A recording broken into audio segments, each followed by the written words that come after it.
Hey there, everybody. It's me again. I'm back doing things on Twitch. I realized during the last stream, I actually had the wrong microphone on, and I think that all of the audio capture was actually coming through the microphone on my webcam instead of through my actual mic.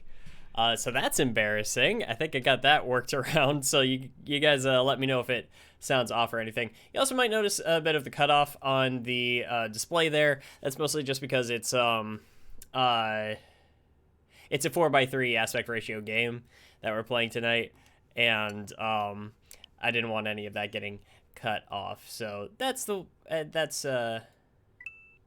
why it looks like that. I might have to run out for just a second in a minute here, just because I'm doing laundry right now, and I'm waiting on that to finish up a cycle so I can not switch things off, but we have to manually turn our water off. It's a whole thing.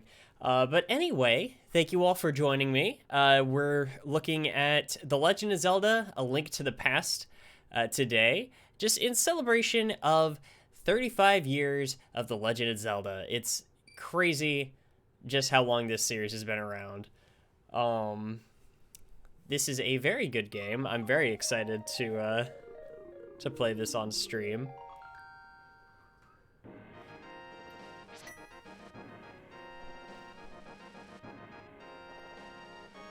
Yeah, and you guys, just let me know how the audio levels are. I can turn stuff up or down as needed here or there. So just as we're getting situated here. So, as you can see, I'm dressed for the occasion. It's Zelda Day, so it's, we're going all out. I've got my co-host, Octaver the Octarock. It's gonna be great. It's gonna be real good. So how's everybody tonight? As we get started with this. Let's see, Link, we're gonna start a new character. Gonna name him, Squeeb.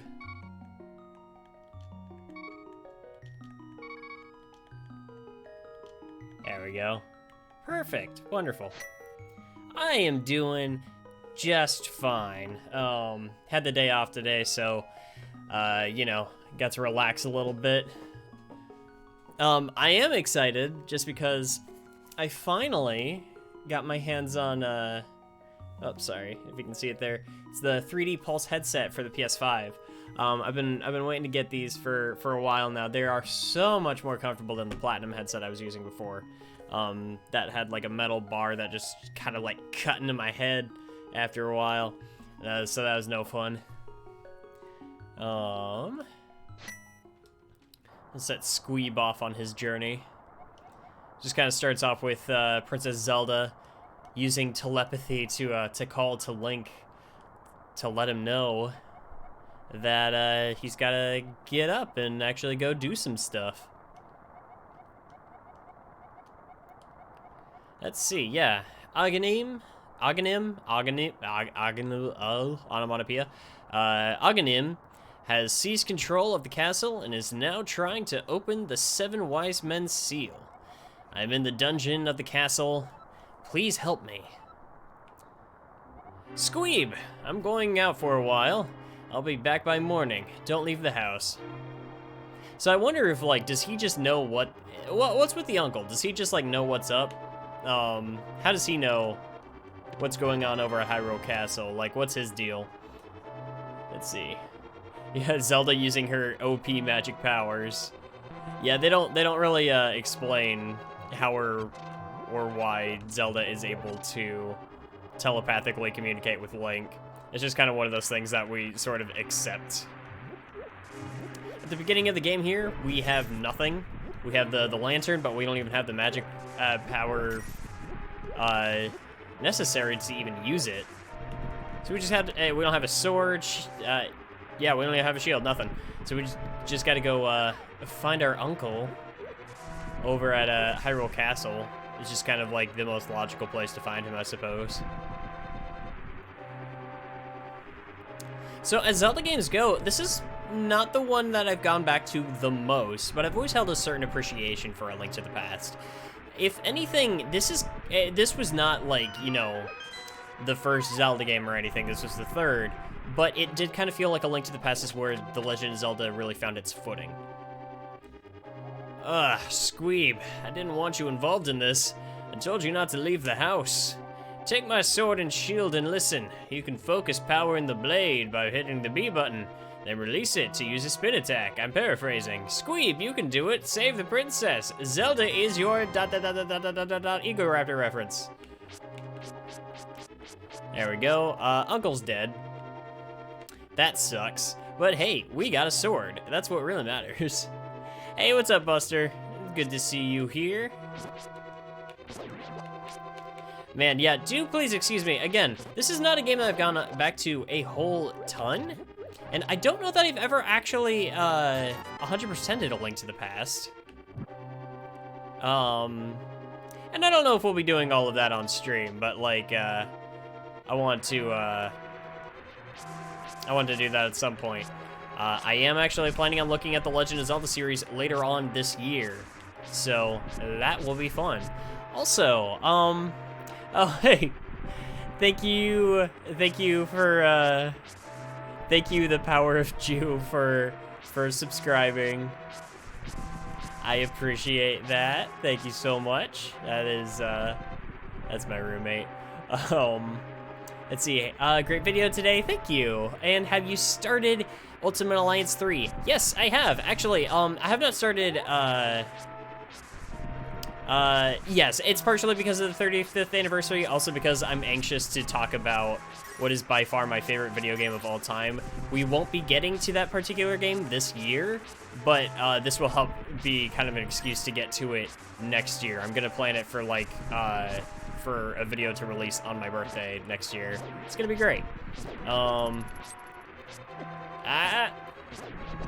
Let's see. But yeah, so Ultimate Alliance 3, I have started playing a bit of. I have not started recording footage, so I am probably going to get started on that later tonight after the stream. So far, I'm enjoying it, actually. I know everybody was feeling super lukewarm on Ultimate Alliance 3. They're going to hate me. I think it might be my favorite one out of the series so far. But I'll save that rant for the review. Ah, man. Yeah, see, this is a theme. The Hyrule Castle theme is a track that has been reused time and time again in the Legend of Zelda series. It's so good. Yeah. Oh yeah, I said Majora's Mask was your favorite. It's in my top 10. Yeah, dude, Majora's Mask is definitely my favorite video game of all time. Not just favorite like Zelda game, not favorite 3D Zelda. No, favorite game ever made. I love Majora's Mask to death, and I'm gonna try to do something real big for that next year. That's gonna be a really cool project. Oh man, I do apologize if I'm a little behind on any of the little updates and everything when it comes to like follows and subscriptions and stuff like that. I'm working on getting an adapter where I can actually be hearing audio out of my display monitor and my computer at the same time, so that I can actually hear the little update noises. Because right now they're kind of split amongst each other, and that's not, you know, super ideal. But I think I found an adapter where you can just do both at the same time. Sorry, I feel like the webcam is a little far away, and try to scoot in a bit. Let's see. Oddly, Majora is one of the few Zeldas I've beaten besides Breath of the Wild. Oh, that is interesting, actually. Majora's Mask is usually one of the more difficult ones to get newer, like, Zelda fans through, because that game is does not hold your hand. It's not very beginner friendly. It basically it treats you like you already know how to play a Zelda. So if you don't have any previous experience with the series, it is difficult going in. So, okay, we can't pass through that just yet. I guess that's Aghanim's seal. Did I already get myself lost? I feel like I've got to know the layout of this place a little bit better than this by now. No, I think I'm supposed to go up those stairs. I used to guide for Majora's Mask and mostly got up to all 24 masks. Yeah, you know what? Nothing wrong with that. I think Majora's Mask is an excusable, like, guide game. I don't think anybody can ever fault you for using a guide on a game. You know, if that's just your preferred way of playing it, or if that's what you need to do to be able to get through the experience, as long as you're still enjoying yourself, hey, more power to you. Whoop, whoop. All right, yeah. The combat isn't crazy in this game or anything, but there's a nice little mechanic there where it's like you and your enemies can both block attacks with your shields. It's mostly if something's hitting you dead on, where that's where your shield is actually going to block something. Let's see. Yeah, Breath of the Wild, I feel like, Breath of the Wild is definitely a game where it's like, you want to go into that blind, and you want to try to experience that world for yourself. Otherwise, you're kind of you're not going to get as much out of the experience as you probably could. Again, I don't gatekeep. It's like, hey, whichever way you want to play through the game. Hey, how's it going?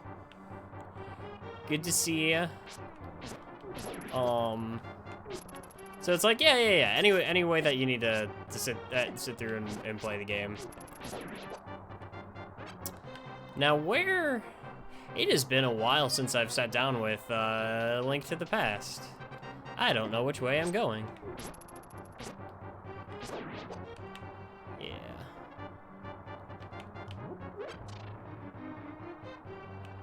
No, we've already gone out this way. I think we need to go up here.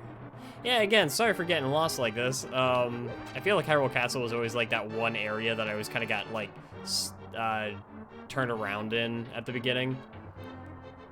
Thought I knew the layout a little bit better after all these years, but hey, here we are. Okay, I think this is the right way. Yeah, we got to go down. Yep. Okay. Yep. We're on track. There should be a key right here, and a map inside this chest. So here, this will give us a decent layout of the dungeon that we're in. It's kind of interesting thinking that just like right off the bat, we're already in a dungeon. It's like, I just got out of bed. It's like 3 a.m. right now, and I'm already fighting for my life.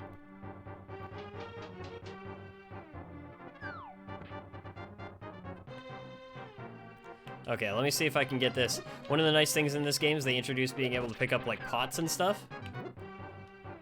You can throw it at enemies, and it's a very satisfying feeling. You get that little crunch as it just makes impact. Especially if you know how to, like, abuse these barriers here. It'll send the soldiers just falling down to their death.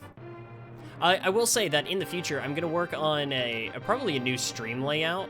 I feel like there's not enough of the game screen being shown off, and so I kind of want to change how that layout is put together, just to get the most out of it. Let's see how to whoop. Nope. I think there's a key in here that we can use to get. Yep. Okay. Okay. Yeah, that was definitely an interesting thing in this game. Was I think most keys that you get, and not all, but I think a lot of them, at least in this dungeon, you got out of enemies, not necessarily from chests or anything like that.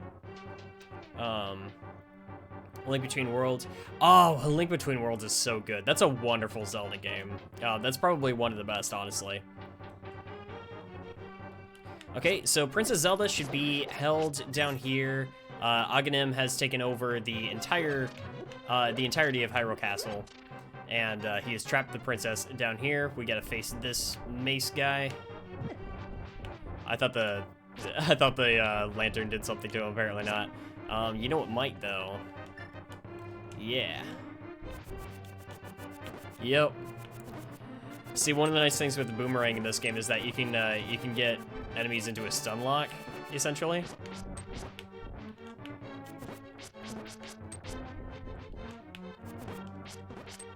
Oh, I do not want to die here. That would be just embarrassing. All right, there we go.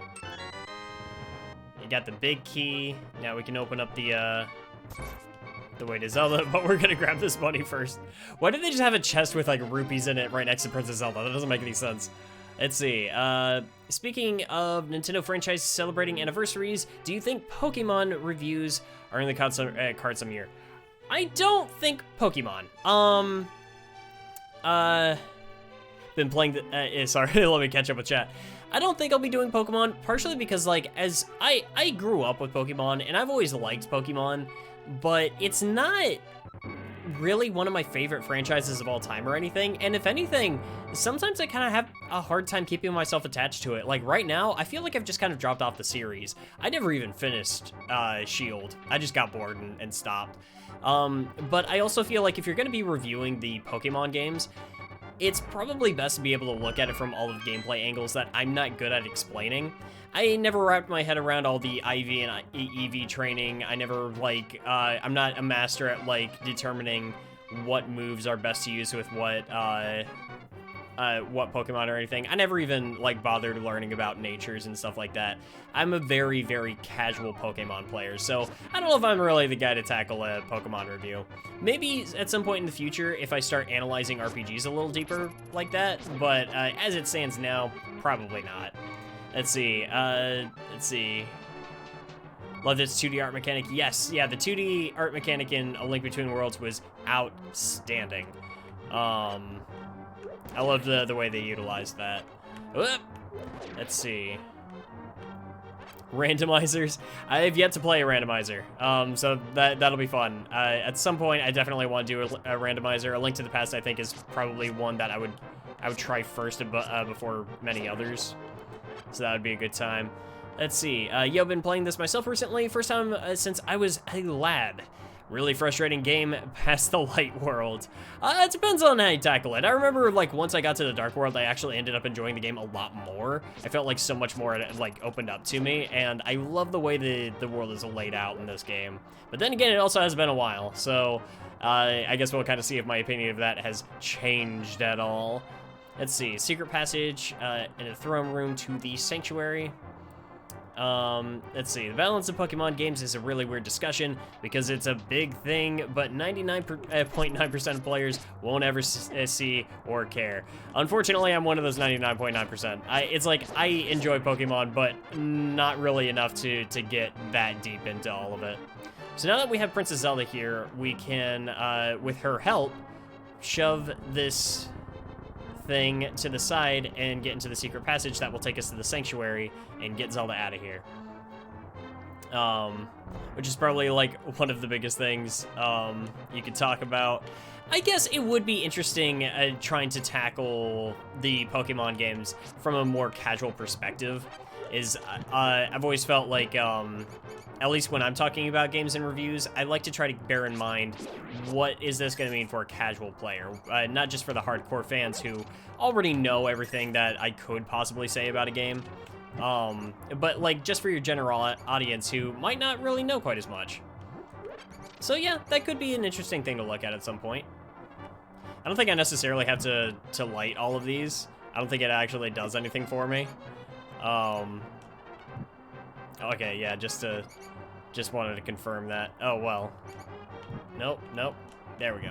Yeah, no, it doesn't do anything. Let's see, what about Super Metroid Randomizer for October? Oh boy. If I do a Super Metroid Randomizer, it probably won't be this October. This October is gonna be, well, maybe for stream. But if I'm covering it for like a review or that sort of thing, that's gonna wait for another year. This year, Metroid Month is gonna be dedicated towards the Metroid Prime games. So I'm excited about getting into that. I'm actually gonna probably start recording some footage and getting some notes down sooner rather than later, since those are a little beefier than the games I was looking at last year, and I am still planning on doing a video a week for Metroid Month. So the sooner I can get started on that, the better, and just kind of like have them in the backlog for now. Let's see.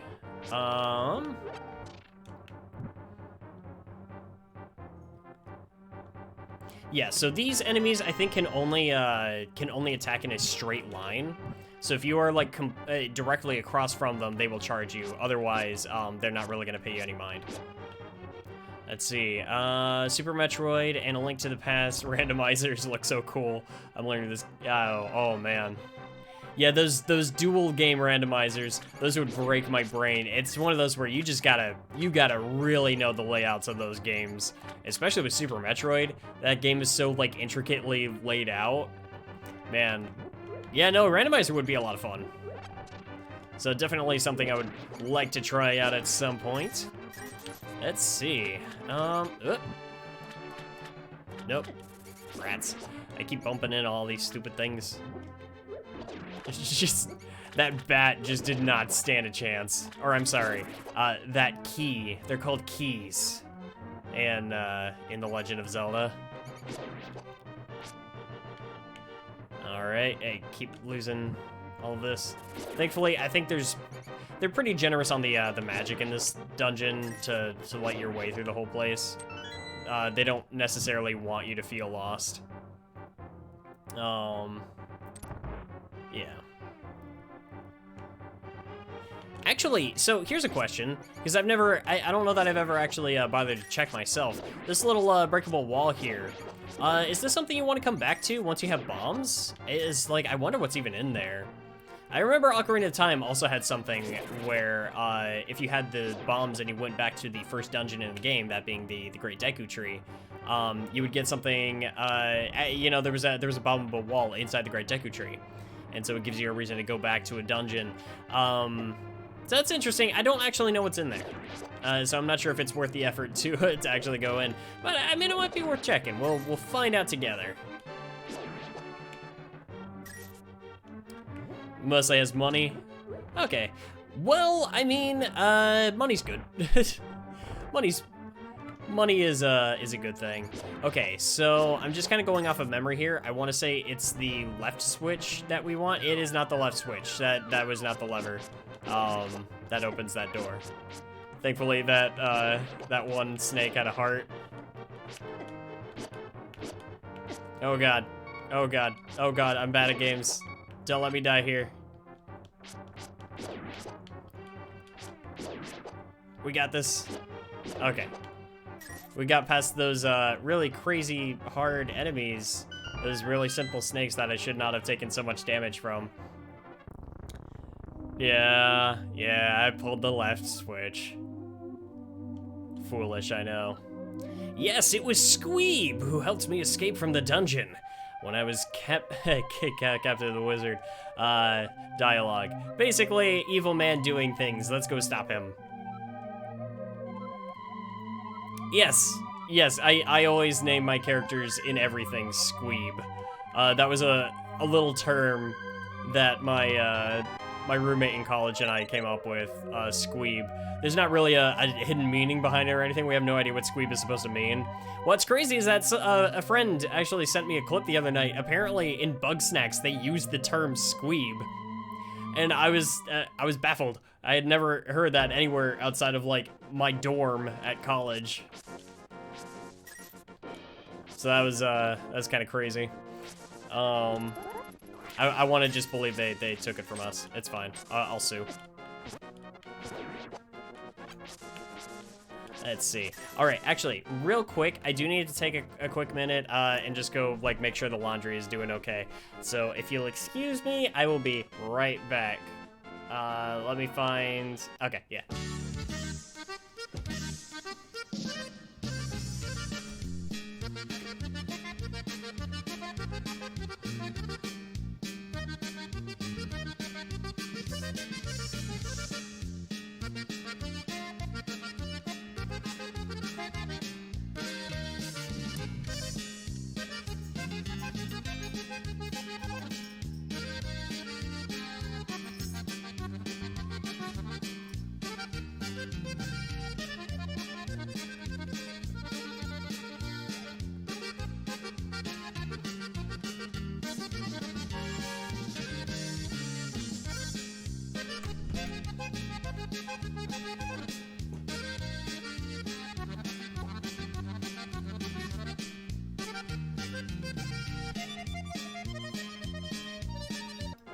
Okay, sorry about that. Okay, we're good on that. I will have to actually, like, switch it over later, but that can wait until Hey, I want to say that can wait until I've played like at least an hour of this or something. Oh, has that already been a half hour? Yeah. Chicken dance music. No, it was like, I forget where that little polka song was from. I think it was like Red versus Blue. It was just one of those little tracks that always stuck out to me as something kind of funny, so I thought that'd be a good one to use for the standby thing. Oh man, this headset is just so much better than the one I had before. Alright. Let's get back to it. Okay, so over in Kaku... I skipped through the princess's dialogue, but I guess it was the priest or something. I think, we're supposed to be headed over towards Kakariko Village. And then they'll direct us, from there over towards, one of the palaces. Yeah, I think, like, right over here is where our dude bro is that we need to talk to. But I think... Yeah. Okay, so it's marked it on the map. We gotta go to Kakariko first. And this game is charming. Oh my god.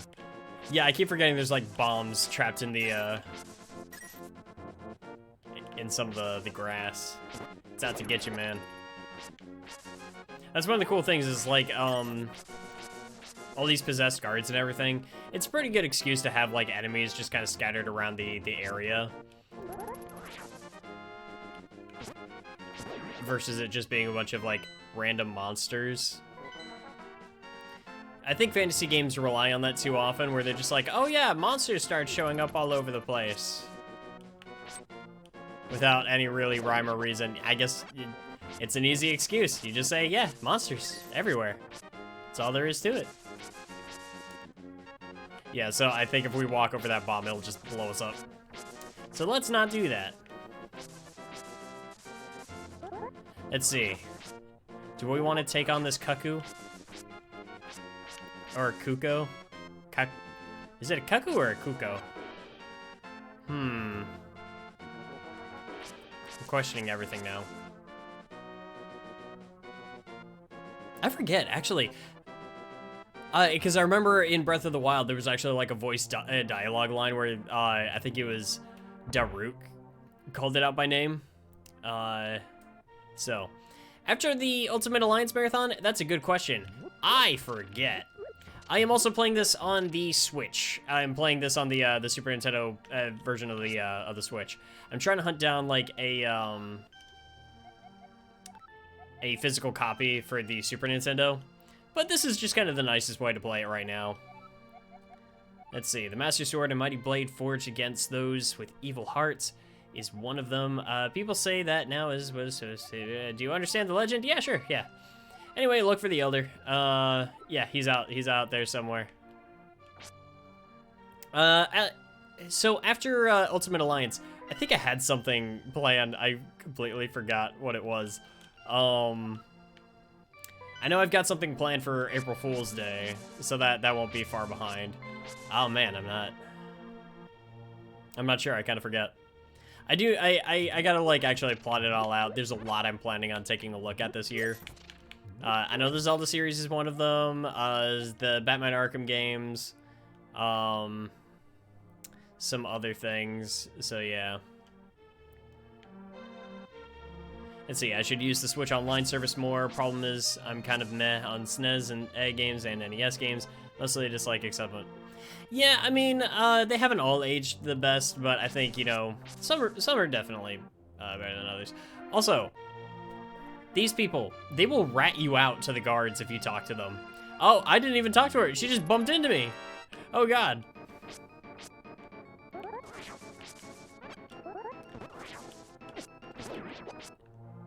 Yeah, I think there's like wanted signs for you out and everything too. It's like the guards really have it out for you in this game. Yeah, I know. The notorious Squeeb out in his shenanigans. What did he do? I do like that element though, where it's kind of like the hero's like out trying to save these people, but it's like they don't know they're being corrupted by the villain to believe that the hero is himself the villain. It's, I don't know, it's a cool dynamic.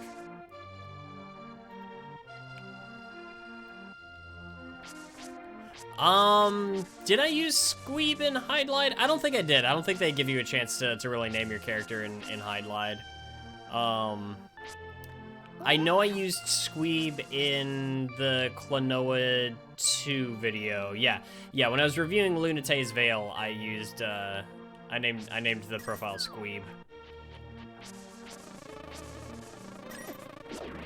And I may have, like, used the term once or twice in a review, but I haven't really kept track of all of that. I'm actually thinking about going back and kind of, like, compiling, just sort of, like, the eras of my videos, the seasons, if you will, and just kind of, like, putting together, like, oh, here's, like, season 1 of Wayneisboss or something. I don't know, it's just kind of like a fun side project. It's not really high on my priorities right now. I was just thinking back on it, it's like, I don't know, there's a lot of videos from back then that people really haven't watched. It'd just kind of be cool to have it all together in one place. Like, the playlists are one thing, but nobody really checks those. Let's see.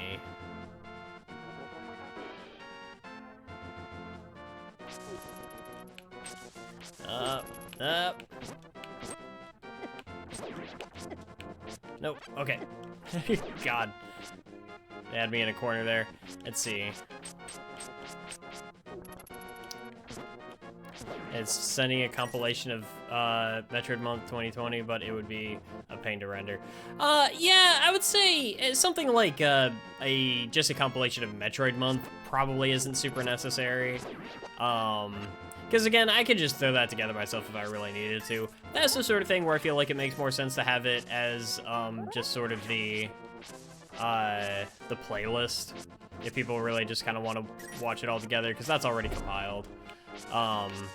Versus if it's like an entire like era of videos that might not all be tied enough to have together in a playlist, you know what I mean? Whoop.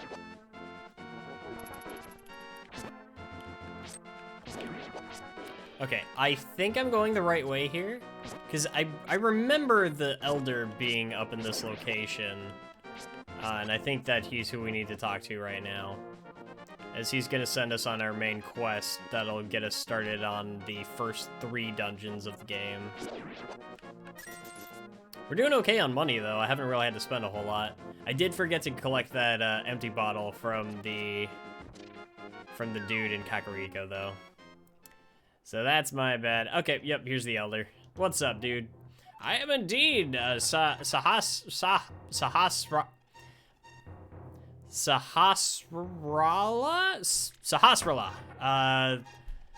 the village elder and a descendant of the 7 wise men. Oh, really, Squeeb? I am surprised. A young man like you searching for the sword of evil's bane. Not just anyone can use that weapon. Legends say that it, do you really want to find it? Yes. Good. As a test, can you retrieve the Pendant of Courage from the East Palace? If you bring it here, I will tell you more of the legend and give you a magical artifact. Now go forward. Yeah, first we gotta go prove ourselves by getting a pretty necklace. That's video games for you, man. Oh, you want to save the world? Why don't you prove yourself first? Give you all the tools you need at your disposal right from the get-go. Why would we do that? Let's see, the crack team of Hylian guards, so effective. One guy can penetrate their defenses.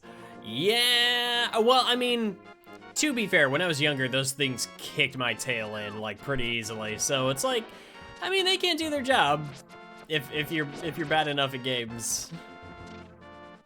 Then they're fairly effective. Let's see, we're getting a pendant from the east. So that's where the Master Sword is. We're not gonna be able to get it yet, though. So yeah, no, we need to go down over here first. Oh, no, wait, we can just go up and go get that one, just go get that one pendant right now. Yeah, it's like right here. I forgot you could do these first 3 in any order.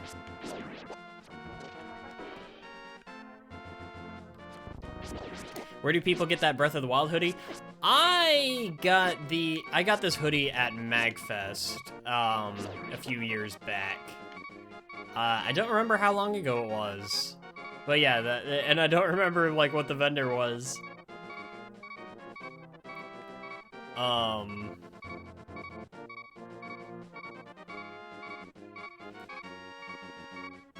Yeah. I'm pretty sure that there are other sellers that have, like, the Breath of the Wild hoodie now. Also, that beeping is gonna drive me insane. Oh, God. Let's just get up to this palace already. Let's see. Check game audio. How is the game audio? Is that loud enough for you guys? Does that need to be turned up anymore? Just let me know. We're collecting all these arrows. I don't have a bow to actually use them on. Game audio is fine? Alright, cool. Yeah, all the gaming YouTubers went to MagFest before.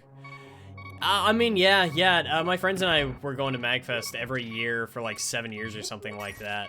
MagFest was special, man. It hurts not having it around, but it's like, It'll be nicer next year once it's back and we can go again. Make it special. Hopefully we can get a room at the Gaylord again, because that was nice. That was very convenient. Made everything a lot less cumbersome. It's like we didn't have to work around other people's schedules or anything like that. It's just people could come and go whenever. Okay. Whoop. Alright, shimmy past these things. There we go. You know, I've actually thought about trying to get a panel. Yeah, many a generation been driven crazy by that. I mean, it's not as bad as, like, say, the low health chime from the original Zelda. But yeah, a panel, I would love to do a panel. The problem is, like, what would I do a panel on, you know? I couldn't just do a panel about, like, my own YouTube career. It's that's usually for people with usually with a wider audience who have been in the game for a bit longer and have a deeper presence in the community. It's usually not something that, like, nobody's gonna go to a panel for Wayneisboss just to see Wayneisboss there. It's like, that's not how that works. However, I would love if there's some sort of topic that I could just do a really good job at presenting, then yeah, I would love to do a panel at Mag. So I've kind of gone through a couple of ideas of what I could do as well, but we'll have to see what happens. If it happens. There we go. We got the map. I probably won't use it.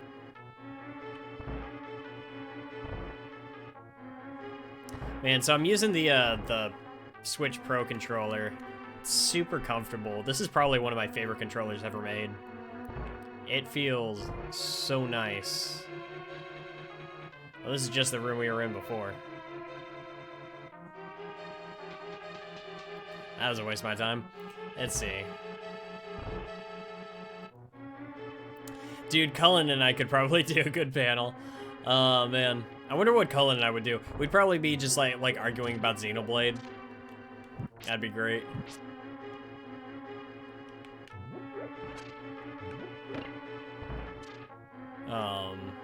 Yeah, some kind of like debate panel. Probably a better structured debate than whatever that embarrassing mess was between like Cybershell and LS Heart. Like, yeah.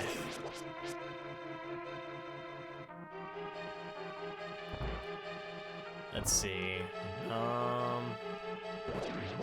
Oh, that's right. Skellies. We got skellies all over the place in here. They jump around a lot, but if you corner them and just kind of like spam the attack button, yeah, you'll knock them out pretty easily. But if you let them just kind of roam around the battlefield, they will get the jump on you, you know?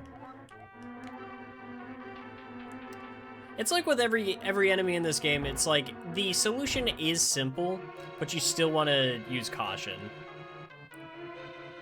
The great Xenoblade 2 roast in defense. Dude, Xenoblade Chronicles 2 is an interesting game to talk about because that game is deeply flawed, but there's also a lot to appreciate about that game that I think people just kind of like don't see? I don't know. It's interesting. Xenoblade 2 is a weird game because if it does a lot of things really, really right, but most of that is in the second half of the game, which is not good. It's like your game needs to actually be good throughout. I think Xenoblade 2 probably should have been about half the length. Torna really confirmed that for me, where Torna is a lot shorter, but man, it is so well done. And the pacing feels great, the story is wonderful. And then that's again is like the narrative in Xenoblade Chronicles 2 is good in the second half. But it's like, it's a lot of just kind of like not much happening up until then.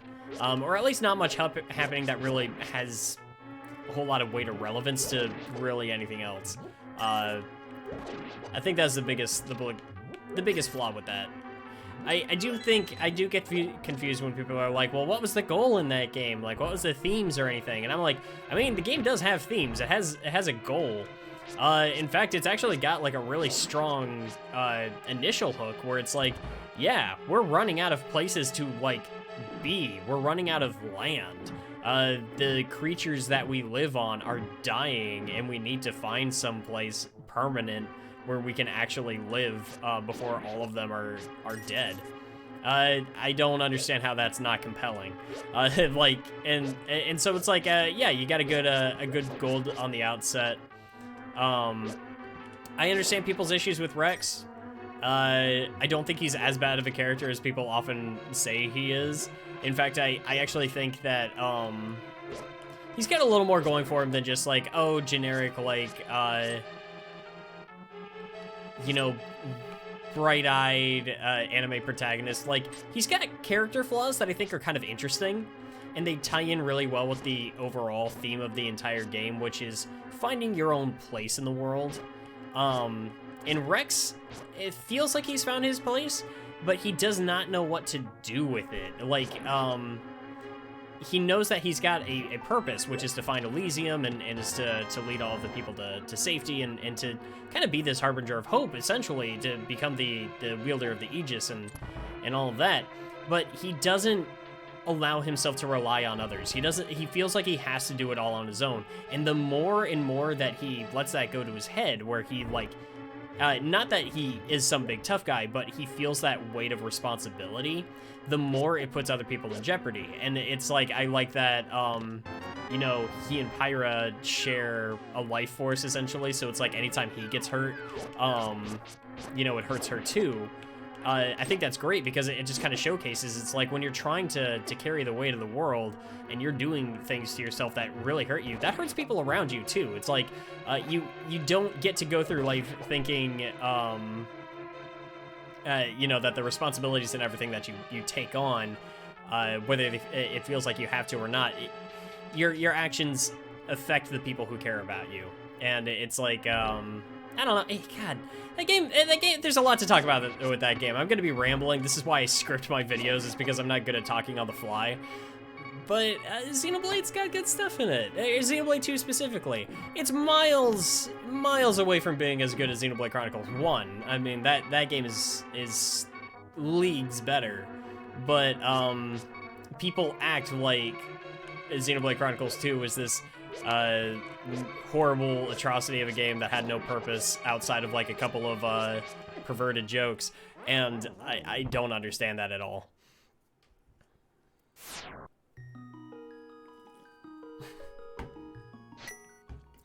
I mean, I would love to talk about the Xenoblade games. One game in particular I would really like to talk about is actually Xenoblade Chronicles X, because I don't think that game really gets enough love. And we gotta raise some more awareness of that game so that eventually we can get a sequel, because that cliffhanger ending, man, I need answers. I need to know what's up. X is a really cool game that definitely doesn't get enough love. Can I shoot that? I cannot. Okay. Well, I mean, I can't shoot it. It just doesn't do me any favors. Let's see. Actually, I've done most of the stuff that's available. Xenoblade Chronicles X does...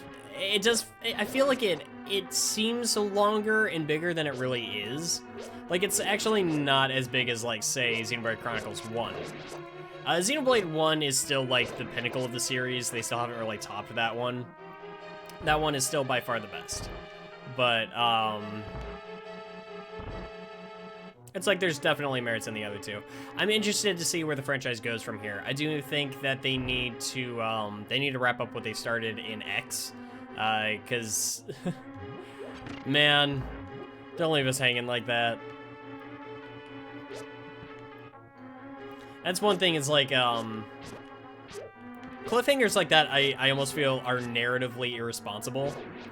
Where it's like, if you're trying to tell a story, effectively, then if you're gonna leave stuff off on a cliffhanger, you better be 200% sure you're following that up. Otherwise, I think that that's a flaw in your storytelling. Let's see. So, I'm not lost, but I don't know where I'm going. God, how long has it been since I've played A Link to the Past? I never exactly knew this game inside and out. Let's see, Squeeb, it is I. You know, this guy knows. Here's a hint, you can use treasure hidden in the palace to defeat armored foes. Yeah. Alright, so I think we can use the bow to take those guys out faster. Do I need more bombs to, like, drop into those pots there? I think that's what it is.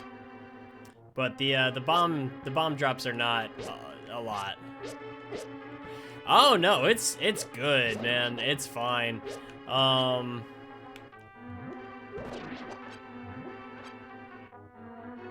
Like, I don't mind going into Xenoblade tangents. I love Xenoblade.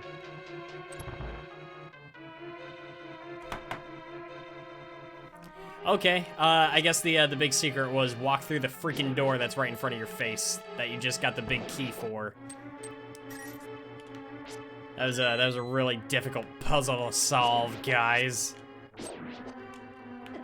All right, I want to take this guy out. I mean, I've got the arrows for it. Come on. Nice.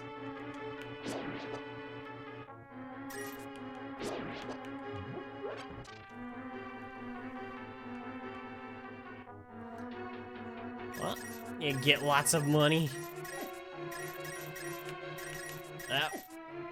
Let's maybe not kill ourselves collecting all these rubies. Rupees. Rubles. Gemstone currency.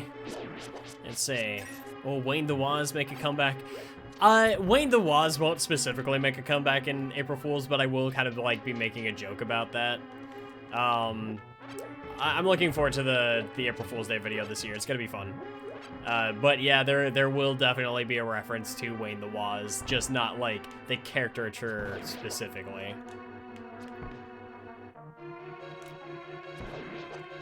All right, come on. There we go.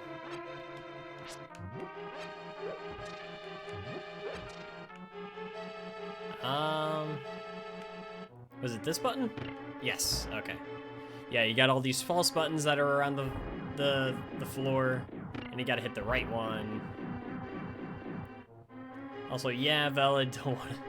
Yeah, that was also the thing, was like, I ended that video by, like, with the whole, like, I'm not emulating Scott the Waz anymore. I know I still ended it with, like, his credit music or whatever, but it was also just kind of like, that's the kind of joke that would get old super fast if I just started recycling it every year. And so I don't want to get into that habit, and I don't want people to just be expecting it. So I'd rather just lay that gag to rest now. I think the comparisons to Scott the Waz will never end. So it's like I can still kind of riff off of that to a degree, but it's not something I want to make like my whole joke, is to just be like, oh yeah, I look like Scott the Woz, as opposed to literally every other white, brown-haired, glasses-wearing YouTuber.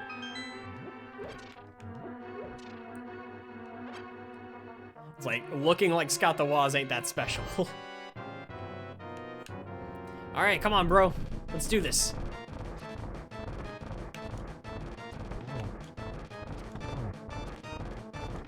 Oh, my aim is terrible.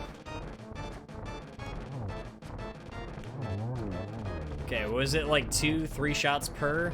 I think it's 3. Yeah, it's three shots per statue, or like whatever these are.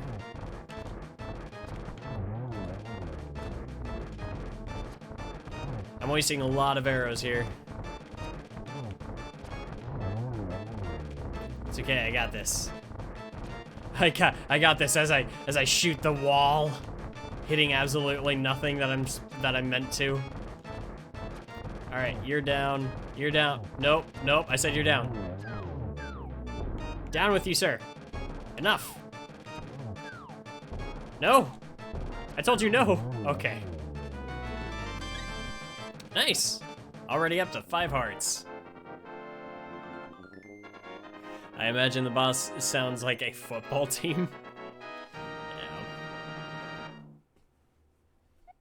See, you won the Pendant of Courage. Take it to, Alright, and then it just kind of warps us out. I guess this was before they had, like, the actual warp point in the boss room to take you out of the dungeon. Nope. Oh, I'm out of arrows. Okay, I guess I used them all up on the bricks in the back of that boss room. Man, I got a lot of rupees now too. Gotta actually like do something with them. Out of the way.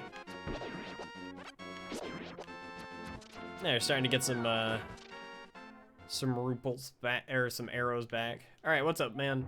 Let's see. Oh, you got the Pendant of Courage. Now it will tell you more of the legend. Oh,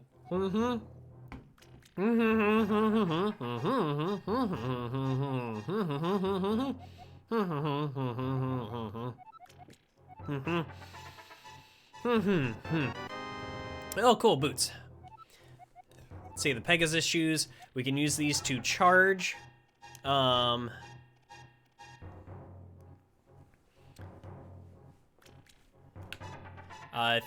Which button was it? Oh, no. Wait, no, wasn't it a button? I thought it was a button. Oh, it's the A button, yeah, okay. I was thinking one of the shoulder buttons, that was the, Link's Awakening remake, is I think what did that. Now I've got this single bomb I can use to get into this wall here. Is this one of these where I can only open one of the chests? Oh, nope, I can just open all of them. Alright, cool, I got more bombs to replace the bombs that I just used. Nice, alright. The Pegasus boots are a nice thing to have early on just because they make travel, you know, a lot less tedious. Especially if you're going over, like, large stretches of terrain. Just makes everything a lot faster. Alright, so we have 2 more pendants to get. There's one up on Mount Doom, and one over in the desert area. Actually, we're gonna go over to Kakariko Village, because that is where, I want to get that empty bottle. We're probably not gonna be doing a whole lot of exploring around Hyrule until we get at least past those first 3 dungeons. Once we get the mirror where we can, kind of transport ourselves between worlds, then we'll do a bit more exploring, but we need more items, we need that mirror, all that good stuff. I can tell you what, we're gonna get a certain item before we go to the Ice Palace, as I ain't suffering through that again. I've made the mistake once of going in there without it, and never again. Oh, curious if you have any more side quest videos planned. That's a good question. It kind of depends. Yeah, it kind of depends. Like, maybe one for Persona 5 Strikers, because I've got that game coming out next week, and I'm actually super, super excited about that. So yeah, you know what? Possibly. Because side quests are usually for, like, new game releases and that sort of thing. And I think Persona 5 Strikers would be a decent one to just do a quick little side quest video about. Depending on how fast I can actually get it out there. I think working on videos like every 2 weeks is going to help with that regard. It was definitely very hard to try to do any side quest stuff while I was also trying to get a video done a week. I don't, while also working a full-time job outside of that, it's like, it's way too much. I was really overburdening myself last year. And I don't want to get back into that because the burnout is real. It ain't fun, and it ruins the whole experience of actually, like, creating on YouTube to begin with. So, definitely not a trap I want to fall back into. Hey, we got more bombs. Yeah. So, Kakariko should be right over here. Ah, there's that nice, pleasant music. Oh, oh, die, die, die, die, die. Thank you. I really should take more breaks for myself as well. Yeah, definitely be taking care of yourself. It's really easy to just kind of get trapped into this, like, idea of, like, you know, once you start working on stuff, you can just kind of, like, keep working until you're draining yourself dry. Yeah, that's just no good. Alright, knock this down. I forget what was even in this book. I hear the cat making noise. The cat is in heat right now, which is like, okay, I forget. I just got a blurb right through that text there, so I don't even know what it said. Oops. That's on me. It's for skipping through all the dialogue. The game's explaining things to me and I'm just not paying any attention. Alright, empty bottle though. I want that empty bottle. Man, I've got so many rupees at this point. Squeeb! Oh, so much for the guards. Yeah, no, the guards are definitely a lot easier to take care of nowadays than they used to be. Let's see.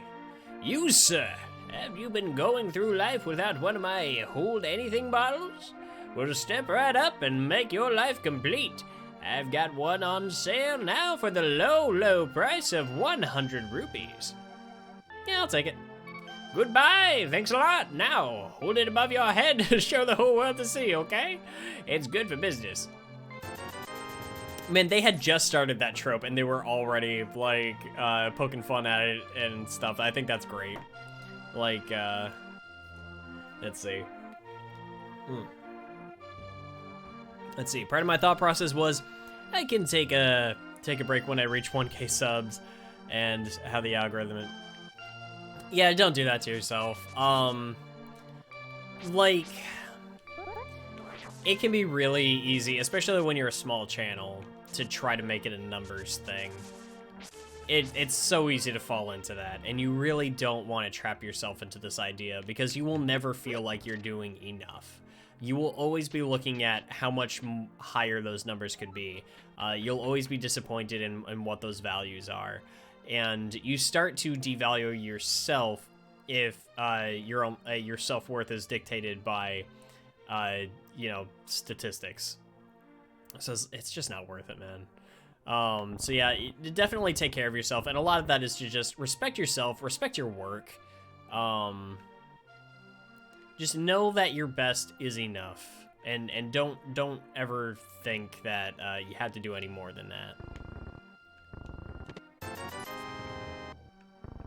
Let's see. I think I gotta leave and come back in here.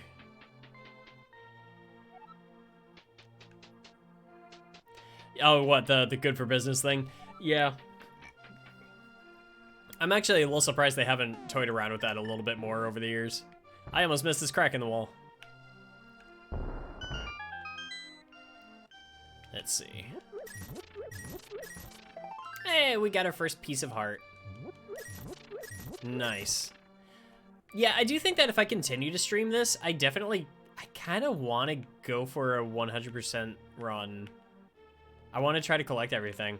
Now what am I missing here? Let's see. Okay. I think I messed this up for myself. Oh, no, wait, I got it. Nice. All right, we got all the rupees.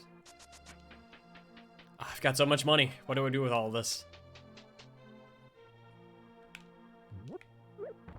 Nope. There we go. Direct hit. I'm sure he's a lovely fellow. Now he can be a lovely fellow with shards of pottery sticking out of him. It's an aesthetic choice. Don't worry about it. Oh man, this is a game that I really need to play more of. I mean, I'm gonna have to play more of it to do the review of it later this year. I'm not entirely sure when I'm gonna be tackling those. Might be a good summertime thing. It depends on a couple of factors, but I'll get into that more later on. Yeah, I'm going in and out, in and out. All right. I'm sorry.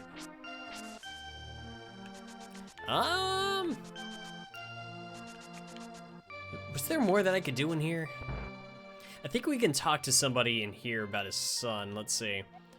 Whoa, I saw her. A very nice young lady at the Waterfall of Wishing in the hills where the river begins. Squeeb!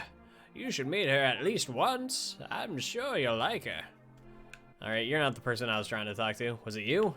Was it you with the ocarina kid? My son really liked to play the flute, but he went to look for the golden power and has not returned. I wonder where he is and what he is doing now. Well, I know where he's at.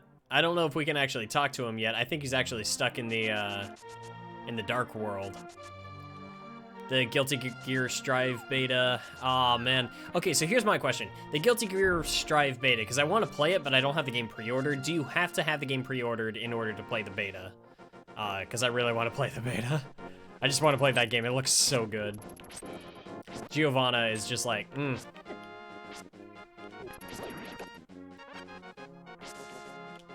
Let's see. Let's see. No pre-orders? Ah, sick. I'm probably gonna see if I can download that then. Man, I want to play that. There he is. And then, yeah, I think he gets transported to the Dark World.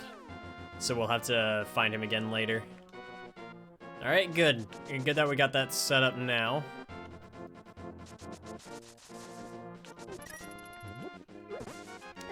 Yeah, oh man. How would that feel to just get a bush just pulled out of the ground and thrown at your face? On top of hurting, that would just be disrespectful. Alright, we can't go that way. I'm trying to remember how to get in over there. Okay, I think we gotta go down up that way and over around through the side. Alright. And then I think, do we get the arm bracelet through there? I forget. Haha! You got nothing! You got nothing, fool! Your arrows are no match for my shield! Weep! Weep in misery! At my might! Man!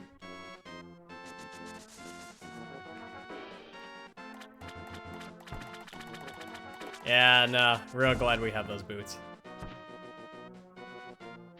But she's just coming. Is that guerrilla warfare? Him just like popping out of the bushes with a bow? She's like, oh. Man, I can't believe people were camping all the way back in A Link to the Past.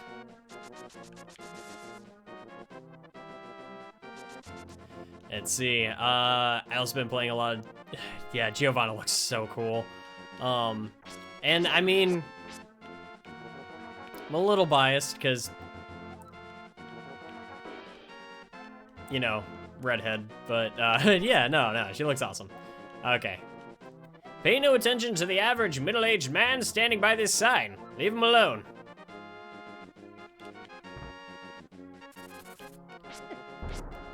Let's see. I feel like a lot of this I'm re-experiencing for the first time because it really has been that long since I played this. And, I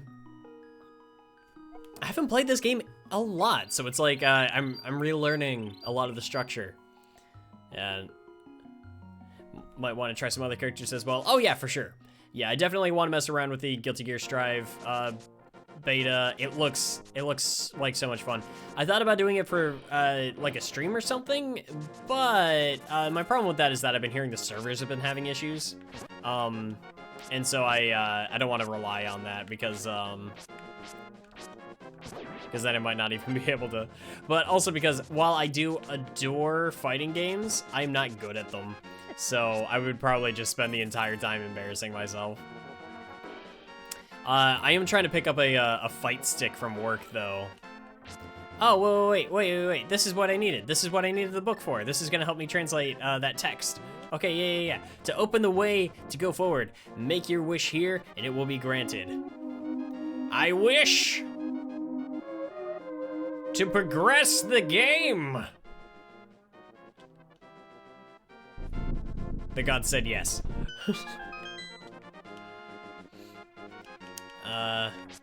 Okay, server issues have been cleared up, yeah.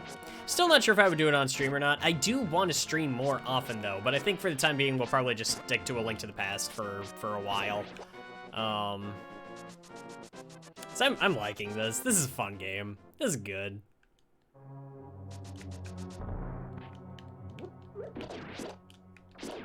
And maybe this will be my first time on 100%ing it. I'll probably end up playing through this game a couple of times this year, especially since I'm going to be recording footage later on. That was like when I was doing the Metroid reviews. I played through Metroid 2 on the Game Boy like 3 times. So I had a point to make, all right? I think I played through Super Metroid twice. I think partially just because I wasn't happy with like yeah, because I was going for a 100% run and I got like 99% of all the collectibles, so I was like, no, this is unacceptable. So I had to go back and play it again to recollect everything.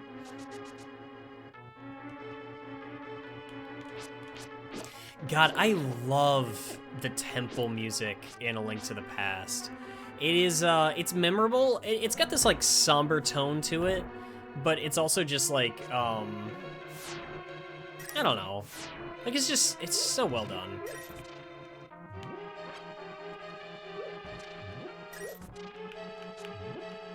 I think A Link to the Past had like a remix version of this in the color dungeon. Ooh, give me that. Nope, I need the big key. I need the big key to open that chest. Let's see. Probably should invest in one someday. Yeah. No, it's like, I've got one on hold right now. It lights up and everything. It's gorgeous. And, I mean, back in the day when I was a kid, my friends and I would, at Pizza Hut, we would play, like, Street Fighter, Marvel vs. Capcom 2, that sort of thing. Like, they had the arcade cabinets and everything, so it's like, I'm comfortable enough with a good fight stick. It's just like, they're not the cheapest things in the world, if you're going for, like, a really nice one. But I saw that one at work, and I was just like, all right, you know what? I think it's time. I think it's high time to finally just get one of these. Oh, is that my Digimon? I'm sorry. Emergency. My Digimon are evolving. I apologize. This is very important. I gotta make sure they're fed. Otherwise, they'll be upset with me later. Actually, no. I need them to be upset with me. Yeah, I'm trying to get special like Digimon to turn them into Omegamon. It's a whole thing. Don't worry about it. I essentially have to neglect these Digimon as well as put them through a crap load of battles.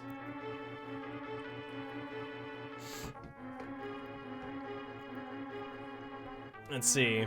Got to go to Galloping Ghost once, and it's a great place to play classic arcade games. Abyss Wraith, thank you for following. And yeah, this is a nice dungeon. Dude, I was talking to my roommates as we were eating dinner before playing this, and I was just saying, like, man, this game is just cozy. It's just a comfortable game. Whoop.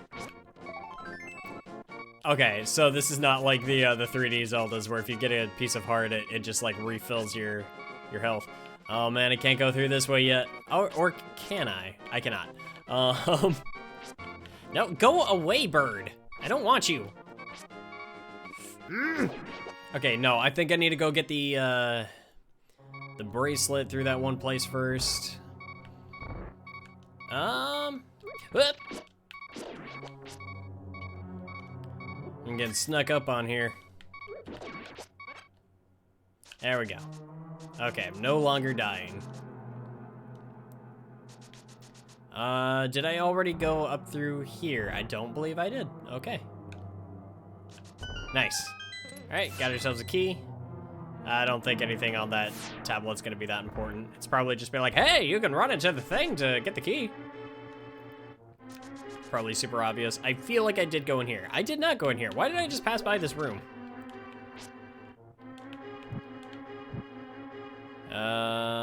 Well, those lanterns did nothing. That's okay. I always have an excuse for murder. Oh god, I'm getting bodied. Nice. I wasn't sure if that was actually gonna do anything. Oh, hey, look at that. Got ourselves a map. Gotta get this guy to wake up and chase me. Yep. Oh, shoot. That's not what I wanted.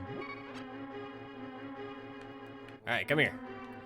You know what would be another really fun game to stream sometime? Cadence of Hyrule. Cadence of Hyrule is wonderful. I love that game.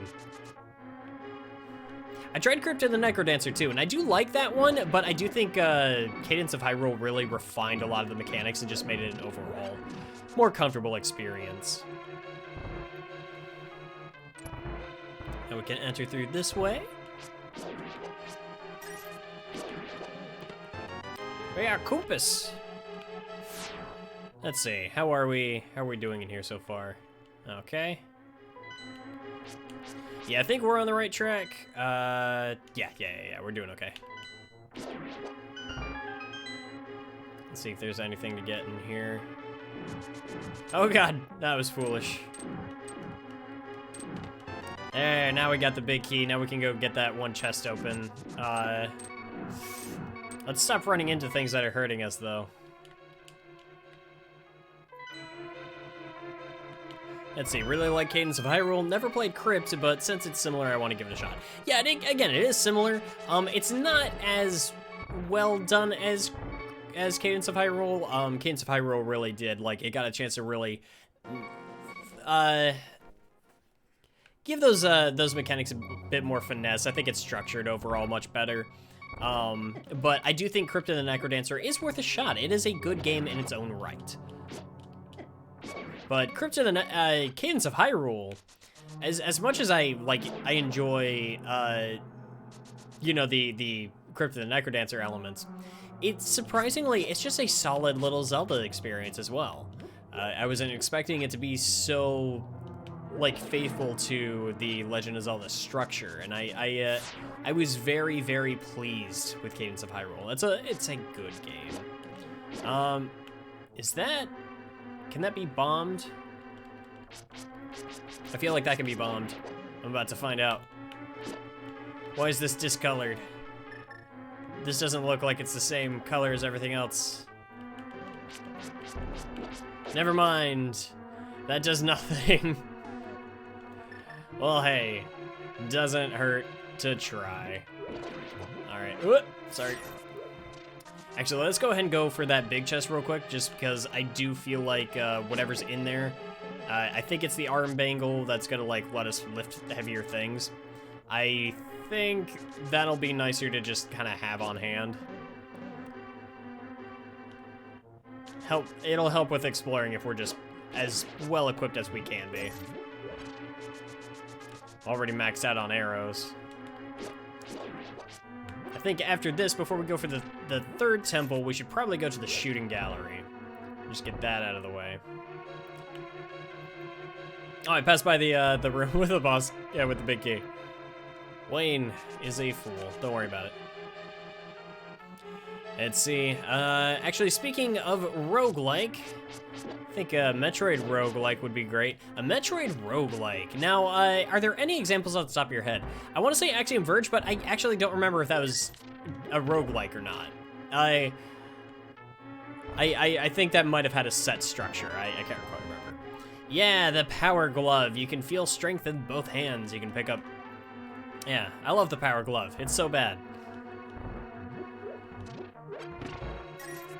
Let's see. Axiom Verge, I actually, that's another thing I'm planning on picking up. I found a physical copy. It's of the collector's edition for Axiom Verge. Very exciting. I love seeing little independent projects like that get like physical releases. It's wonderful. And I definitely want to pick that up. It's got some cool stuff in it. Between like, it's got like a little art book or I think like a map in it. And it's got like a documentary DVD like talking about the development of the game. That's so great. I can't hurt those things, can I? Can I destroy those little eyeball towers? I feel like I cannot do that in this game. Whoop. Oh man, I thought it was gonna block it with the shield.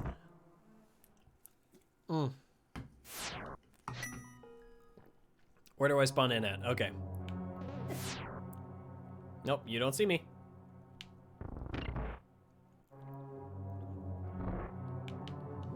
All right, so we still get to keep the key. Okay, okay, okay. Tiles, all coming at us. All coming at us at once. The floor is rebelling. Mom always told me there'd be days like this. Oh, that's my friend. She's playing Mario. Mario 3D World is also very good. Very, very good. I don't know if that'll actually pop up on the screen. I think it's like just out of frame. But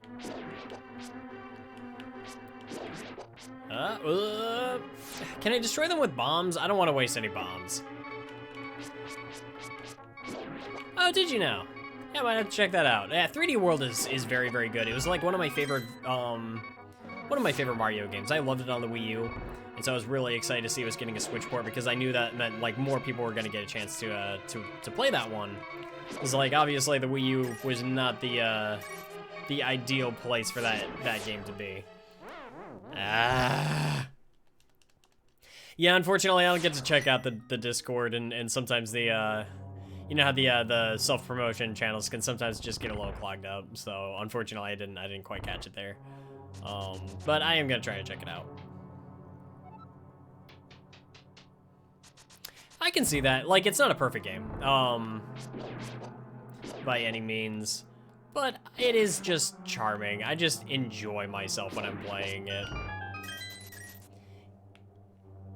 Let's see. There's so many of these tower things. Shoot, I need another key. Oh, hey, look, I found a key. Just what I needed. And I need one more key.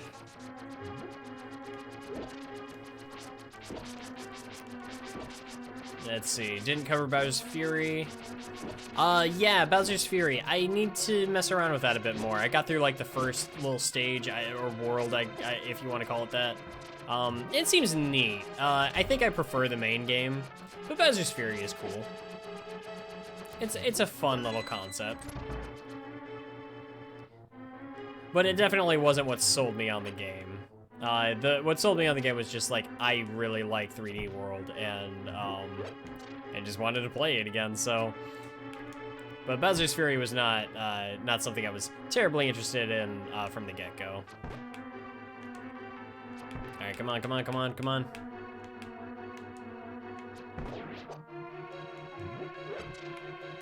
All right, now we should.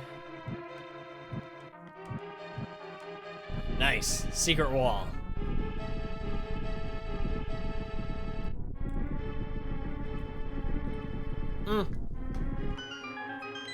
I'm sure there's room to expand Bowser's Fury to a wire format or something like that, yeah.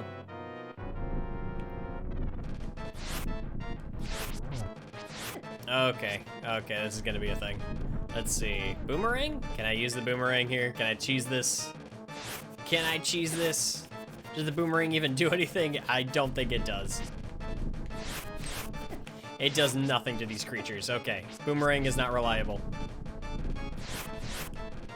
I'm gonna die, as I don't have very many hearts right now. I'm bad at video games. Let's see, not even the Switch remake. Switch remake? I mean, I am playing on the Switch. Shoot. Dang it.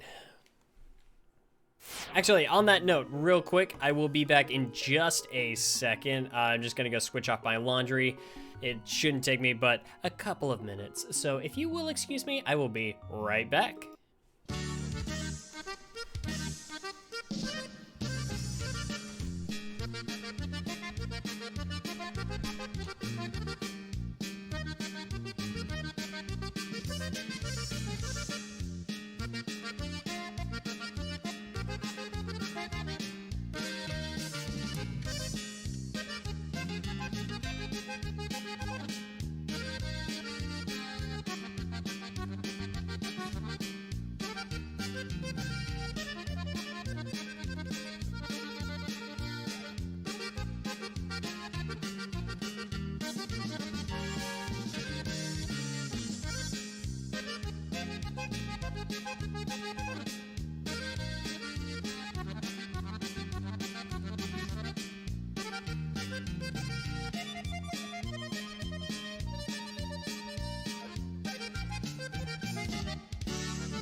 Okay, sorry about that. All right, everything should be good now.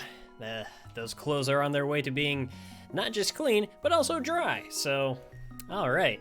I shouldn't have to worry about them again for the rest of the stream. So, let's keep going, and let's try not to get absolutely bodied this time. I say as I... Walk in and immediately take damage. Actually, you know what?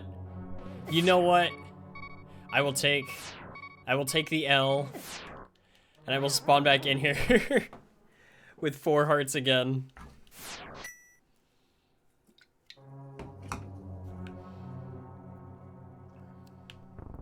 Give us some somewhat better chances. Yeah, laundry stream, man. Hey, don't knock it till you try it, right? There we go, full health. Let's make our way to that boss. Let's try not to take too much damage along the way. Hide behind these statues.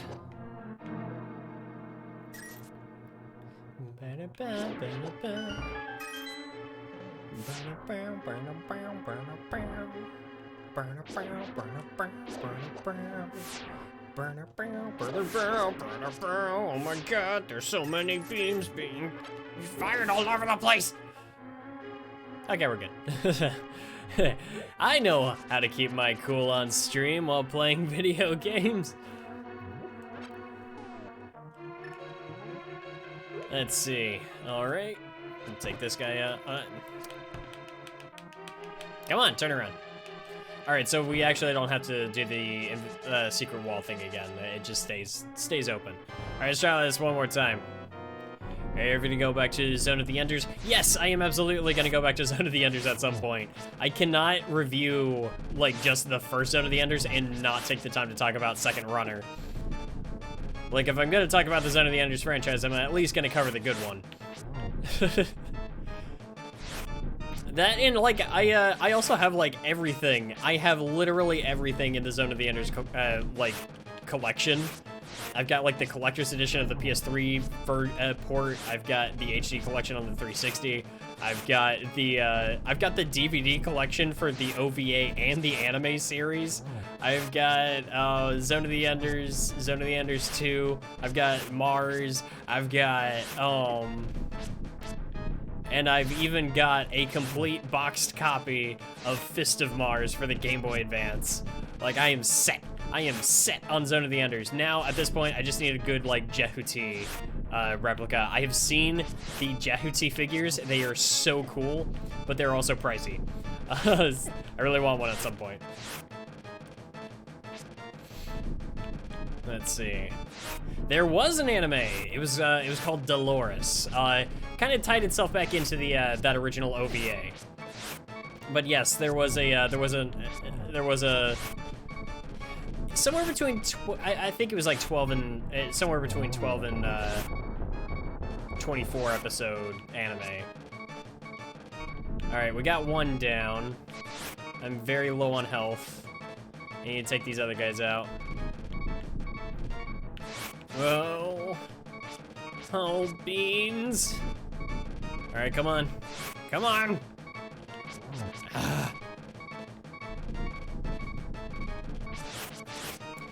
That debris that they shoot out when they emerge worries me. It worries me greatly. I was facing the wrong way on that one. I'm lucky I didn't take damage from that. All right, come on. I'm just trying to play it patient, play it safe. Okay, getting some hits in. Good, good, good.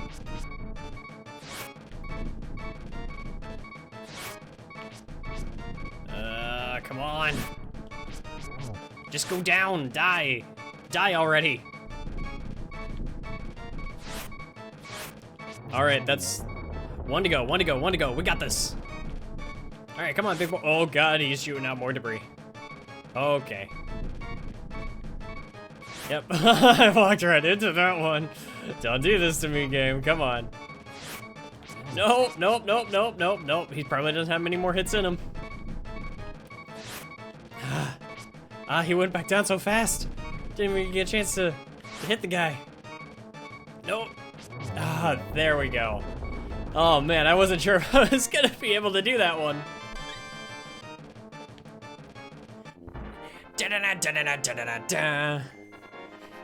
Have you played any of the Doc Hack games? I have not. It's funny, my roommate actually has the full collection of that. I think he spent a good amount of money getting it together too, but Yeah, he has the full collection of the Dot Hack series. I have not ever played Dot Hack. I've heard it's good though. I definitely heard it's good. Yeah, that's what he was saying. He was saying that they are not cheap games to get. They're gonna be worth quite a bit if he ever decides to sell them. Didn't they have like some kind of like compilation on the PS4 not that long ago? I thought they did. Yeah, it's like Dot Hack. I also kind of want to try out Xenogears and Xenosaga. I know they're not technically related to Xenoblade at all. There's like the one symbol that it has kind of been in all three of them, or at least in Xenogears, and then they reuse it in Xenoblade. I forget what it was called. It was some kind of like monolith. But yeah, no, I actually have not, I've never played a Dot Hack game, and, I know Kennedy, or, Red Bard, I definitely recommend her content. She did a video where it was just kind of like, hey, where to start with Dot Hack, and I'm gonna have to give that a look because I want to know how exactly I'm expected to try to get into that nonsense.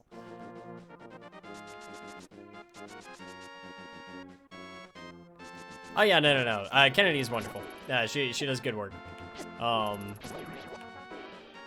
think one of my favorite things that she did recently was the Haruhi like Endless 8 video. That was great. Like I really enjoyed it. It's an interesting topic to discuss because the Endless 8 was such an interesting like little keynote in anime history. Was this a shooting gallery game? It was not. These were the guys that like had their rooms walled off from each other. That's right. Well, we're putting an end to that noise. Remodeling. Let's see. Hey Squeeb, did you come from my older brother's room? Is he still angry? I don't know. Are you still angry? Hey, you guys being a little piss babies. So the doorway is open again. Oh, okay. Maybe I should make up with my brother. Yeah, that's what I thought. Freaking children.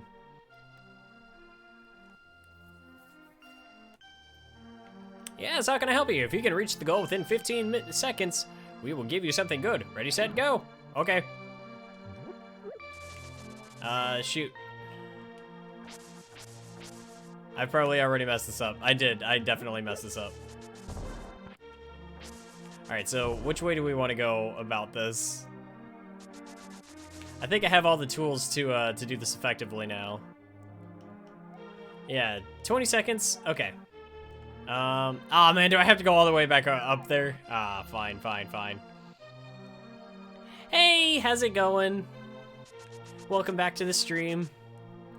Good to see ya.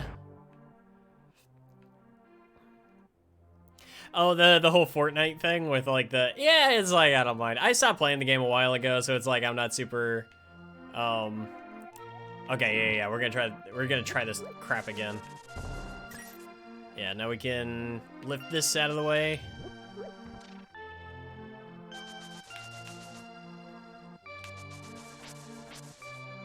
Was that in 15 seconds? 14 seconds, yes. All right, we get the piece of art. Nice. How many does that put us at? We put us at 3. Cool. We've almost got a full heart container. Yeah, everything's going pretty good. Actually, it was a nice relaxing Sunday today. I didn't have work, so I just kind of stayed home, and as most people should be right now, unless you have to leave. And I reorganized my room a bit, which was nice. It's always a relaxing feeling when you get to just kind of work on your living space and just get everything just nice and tidy. It's very good. Let's see, pay me 20 rupees and I'll let you open one chest. You can keep what's inside. Yeah, sure. I'm fairly certain that this is completely randomized. All right, we made our money back. It's fine.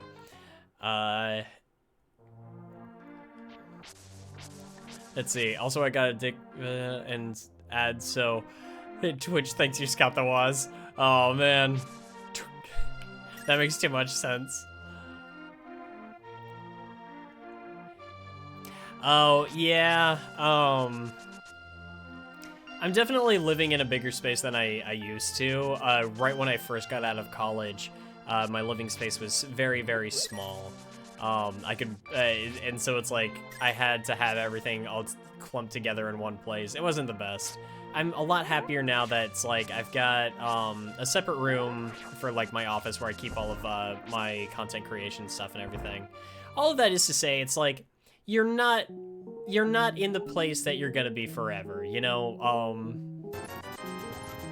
You can there's always the possibility of moving on to bigger and better things, and so it's like, you know, just kind of stick with it.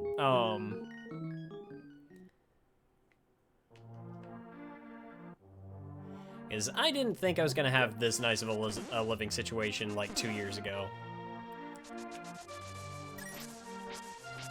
Let's see, I can bomb my way in here, right? Open? Yes! Awesome. I thought you could bomb your way in there. Ah, rats! How embarrassing would it be if, like, you had, like, just one shot left and you ended up getting killed, like, by one of those rats as soon as you walk in? What a way to go. That'd be terrible.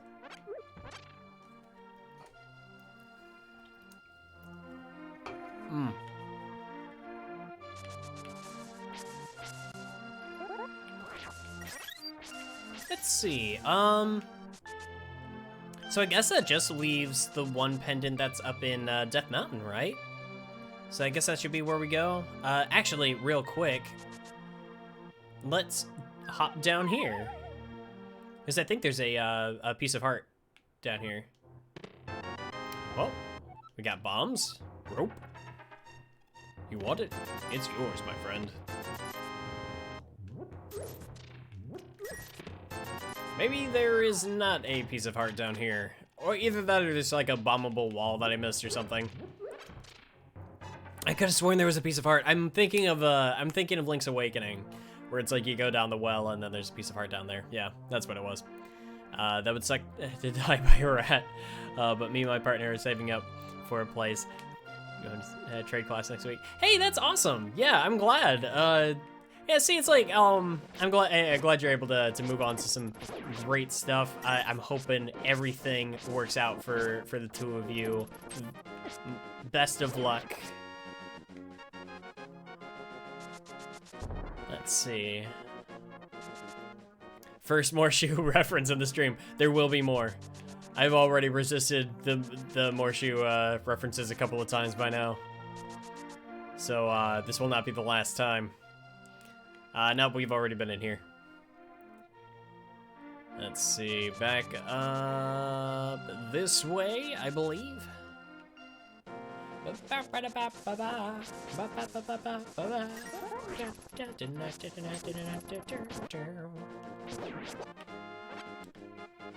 Awesome. Shoot, where am I? Okay, no. I want to keep going this way. I do not want to go to the Lost Woods just yet. Not ready for that. I think we do have to have all of the pendants before we can collect the Master Sword. And then I think after we collect the Master Sword, we go fight off against Aghanim, and then that's where the plot really kicks off. I think that's the entrance we're looking for is down there, but I want to poke around up here first. Let's see, maybe it's nothing, but this tree feels kind of strange as we cut it. Oh god, what was it? Was it like, it's, yo, Squeeb, a mysterious fog has recently fallen over the forest. We have to be careful.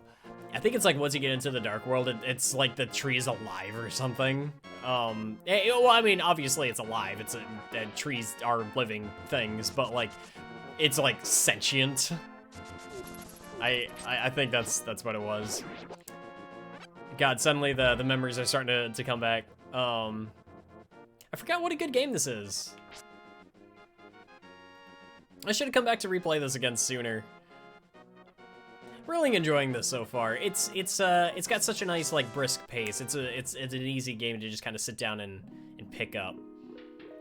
Okay, so there is a piece of heart over there. I don't think we can get it from this direction. Yeah, it's definitely a very chill game. You know, it's I do think that A Link to the Past is definitely responsible for why Legend of Zelda is so popular today. This laid down the groundwork. This, you know, kind of set the standard for what people have expected from Zelda games. I think it's part of the reason why people didn't like Breath of the Wild as much. Or at least some fans didn't. Personally, I love Breath of the Wild, and I think that game is about as true to the spirit of the original Legend of Zelda as you can get. But I do also understand that, like, this did set, like, a standard, and it was...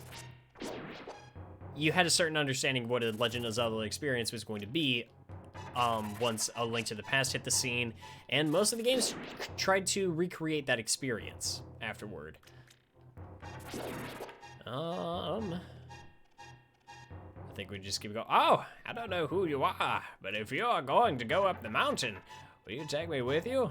I lost my lamp, so... Yeah, come along, man. I have a friend who hates Breath of the Wild. Yeah, so do I. I definitely have a friend who's like, he just does not think Breath of the Wild is a good Zelda game. I strongly disagree. I definitely understand where that thought comes from. Let's see, turn right here. You know, I have a granddaughter who's about your age. The king took her to the castle and she never returned.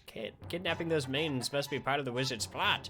I'm sure he is trying to somehow use the power of the descendants of the wise men. Yeah, it's like Breath of the Wild was definitely not in that same like Link to the Past or Ocarina of Time formula. I think it needed to break out of that personally. I have my own thoughts on Skyward Sword. Let's see, the missing maidens are still alive somewhere. I believe that a hero will rescue them. I wait for the day. Oh, these dangerous times. I talk too much. Anyway, thank you for your kindness to an old man like me. I wanted to give you this. If you ever wander into a magical transporter, gaze into this mirror. You know, if that very specific thing happens. Yeah, the Skyward Sword controls are going to be interesting. I am hopeful. I'm looking forward to giving Skyward Sword another shot, because I always like going back to a game that maybe I didn't like before, because you never know when you're just going to see something that you didn't before. That was definitely me with Majora's Mask. I hated that game the first time I played it, so, you know. I enjoyed Skyward Sword, but I had a lot of difficulty with the controls on the Wii, but I definitely had fun with it. Yeah, that's the thing, is that, I don't think Skyward Sword is a bad game. I'm hard on it, because I do believe that it has problems, and it does kind of feel like it was sort of the culmination of Nintendo getting too comfortable with the formula for Zelda, and that was when they really needed to break out. That being said, Skyward Sword did a lot of things right, and it did them so in ways that, like, Breath of the Wild I don't even think quite captured. I love Breath of the Wild, but that game also has a lot of problems, and I actually think that there's a few things from Skyward Sword it could learn. So I'm curious to see what my thoughts are on Skyward Sword once I give it a revisit. And I think the HD version is going to be the perfect opportunity to do that. You know, it's actually hard for me to believe that it's actually been 10 years since I've played that game. It's crazy. Has it really been 10 years? I think it's like the 10th anniversary of Skyward Sword, isn't it? Jeez, man, where has the time gone? Let's see, the Wii U era in general was the breaking point for Nintendo getting comfortable. Yeah, the Wii U was, because I like the Wii U, I get some use out of my Wii U, but you know, that was also very indicative of where Nintendo was at the time, and man, they did not market that thing well. I work at a used game store, and we still get a lot of parents that come in not knowing the difference between a Wii and a Wii U, and having to like stumble through our explanations, trying to convey, you know, how the Wii U is a completely different system. It is the 10th anniversary of Skyward Sword. Oh man, it does not feel like it's been 10 years. I will tell you, I was so excited for Skyward Sword when it was coming out. I got the collector's edition with like the soundtrack CD and the golden Wii remote. It is the only Wii remote that I still have, and I use that thing all the time. The thing looks still like basically flawless. I'm so happy with that controller. It's beautiful. But well, that's not what I wanted. I don't want to go down there. I remember taking it home. My mom had a couple of chores for me, and she said, if you take care of these, then, you know, that's the last thing I need from me, and you can go play Zelda for, like, the rest of the night. And so she had me take care of a couple of things, and then I was off to go play The Legend of Zelda. And I was playing Skyward Sword and everything, and at the time, I was really enjoying myself. And, you know, she brought out, like, a grilled cheese sandwich for me at one point. I remember this whole thing vividly. You know, about as much as I can. Anyway, long story. But it's like, yeah, no. I have good memories tied with Skyward Sword. It's, I know my reaction to its the reveal of Skyward Sword HD was kind of extreme. It doesn't really reflect how I feel about it now. I'm actually looking forward to seeing what that is. I do expect that there's going to be more coming from, like, you know, the 35th anniversary celebration for Zelda. I still think that a compilation game is probably likely. So I'm curious to see where they go with that. But let's see. I had the most trouble with the Metroid Prime 3, but I barely managed to beat it. But maybe I had a bad Wii setup. That's interesting. Yeah, I actually will say, I didn't really have an issue with the controls in Metroid Prime 3. In fact, Metroid Prime Trilogy is probably one of my favorite ways to go back and play the first two Metroid Prime games. So it could have been a faulty connection. At the same time, there is a learning curve there, so it's probably not just you. I know that was an adjustment for a lot of people. So don't think that it was just you that had issues with that. Here we go. We got our third temple right here. Oh, let's see. What does this stone tablet say? Oh, right. Yeah, I can't read that language. Translate. Hold up the Master Sword and you will get the magic of ether. Well, I don't have the Master Sword, so I can't do that right now, can I? Actually, as a matter of fact, I think that this game was the last appearance of Lynels. Until we saw them again in Breath of the Wild. No, wait, that's not true. There actually were Lynels in A Link Between Worlds. I do think that Breath of the Wild is probably the best realization of Lynels, though. It was really exciting to see them not only return, but to get that kind of, like, upgrade. It was really, really, really cool. Let's see. Also, let's see. I kind of expected Skyward Sword.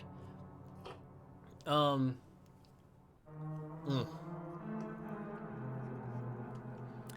of expected that Skyward Sword HD this year, because Wind Waker and Twilight Princess got their HD versions on their 10-year anniversaries. Also, speaking of remasters, apparently Vicarious Visions is working on a Diablo 2 remaster. Yeah. So, my thing with, like, Wind Waker and Twilight Princess HD is that, yes, they were released, and those remasters are very good. The issue is that they are not easily accessible. They came out on one of the worst performing Nintendo systems of all time. And if you look for, like, a copy of, like a physical copy of Twilight Princess these days, it's getting at you close to like $90 to $100. Like, so it's not an easy game to get a hold of. Wind Waker HD is a little easier, but that's just kind of my thing, is that with a little bit of tweaking, you could get those games ready for like a Switch port. Now, that being said, I understand that it's not quite that simple. Porting games is only ever going to be so easy, and there's a lot that goes into it that I think people who aren't really in the development side of things don't quite get to see. So, trust me, I'm not saying that, like, you know, Nintendo's being super lazy or anything like that. I'm just saying that, like, that might have been a good place to put those resources. Now, that being said, could still be happening. It's hard you know, I can't read the future, so I was like, I don't know. I don't know what they're doing. My main wish is I just really want literally any form of Majora's Mask on the Switch. I don't, like, honestly, I'll be thrilled if you just give me the ROM of the N64 version. Like, I just want to play Majora's Mask. So that's just kind of where I'm at. Hey, look, it made a little skull. That's cute. Okay, low on hearts. Low on hearts. Wonder. Oh, was it a Nintendo Selects? Okay. Also, yeah, I will agree on the lack of enemies in Breath of the Wild. That is definitely one of the flaws with that game. I do think that I kind of see where the payoff was. If you look at the behavioral patterns of enemies in Breath of the Wild, there's so much more detail added there, which I think is, you know, you either get more enemies or you get ones that have more personality. It's like there's always going to be a trade-off with game development like that, and so I think they chose to have them feel a little more lifelike, which I think was a worthy goal for something like Breath of the Wild, where you're trying to create like as lively a setting as possible. But at the same time, I do also agree, it feels super lame when you're like just getting into fights of recolorations of the same exact enemy that you were fighting on the Great Plateau. And yeah, it is pretty lame. So it's like, I'm hoping they beef up the enemy variety in the next title for sure. Let's see. Okay, I can't really go in there yet.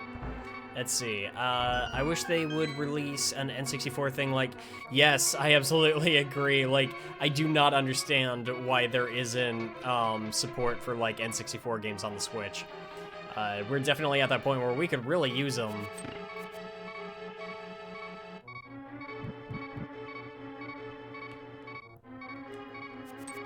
And the Super Mario 3D All-Stars really kind of made me think. I was like, oh boy. Is this the death sentence for the possibility of a Wii U virtual, or of like the 64 virtual console games on the Switch? That would suck. So those games deserve to be played, you know? Them getting rid of the whole like virtual console format was a huge mistake in my opinion. God. I mean, now they're porting 3DS games to the Switch, so I can see Ocarina and Majora 3D. The Switch would be my favorite system if it had a virtual console. Yeah, that's definitely where I'm at, too. It's like, the Switch has so many things going for it, but it's like, the most obvious choice is to just, like, make a N64 virtual console. Like, come on, make those games accessible. It is so backwards to me that they're just like essentially holding those games hostage. You know, go after all the ROM sites and everything, sure, but then don't like if you're gonna be so stingy about all of that, at least make the games available yourself. I'm dying a lot in this stupid room.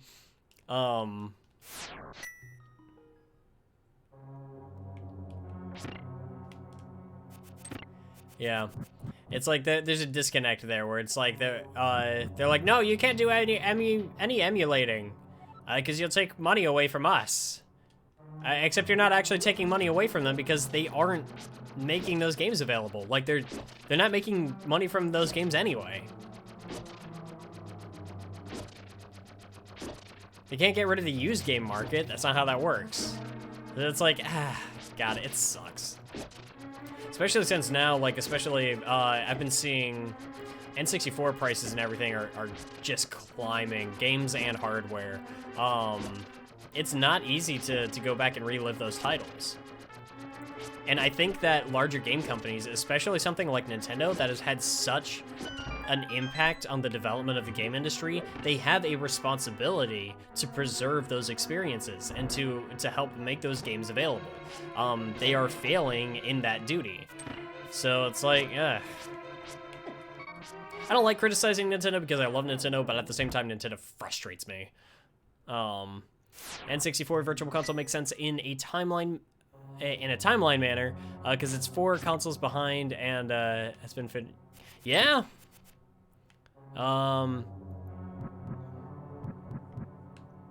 GameCube prices are absolutely ridiculous. Like, geez. I think the last time we at our store had a copy of, like, Paper Mario Thousand Year Door, it was like 120 for, it was like $120 for like a complete copy of Thousand Year Door.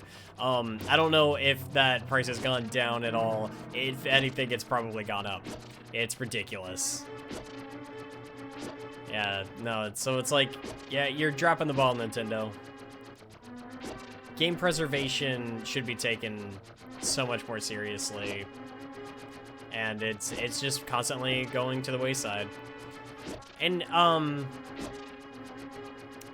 for a while there, I was thinking that, you know, part of the reason they weren't doing the whole virtual console thing was for the NES and Super Nintendo Classics, but they completely stopped you know, manufacturing and distributing those.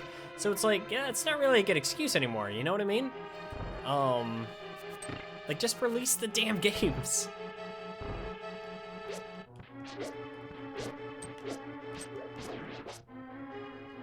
Let's see. Come on, boy. Yep, alright. Knocked him out.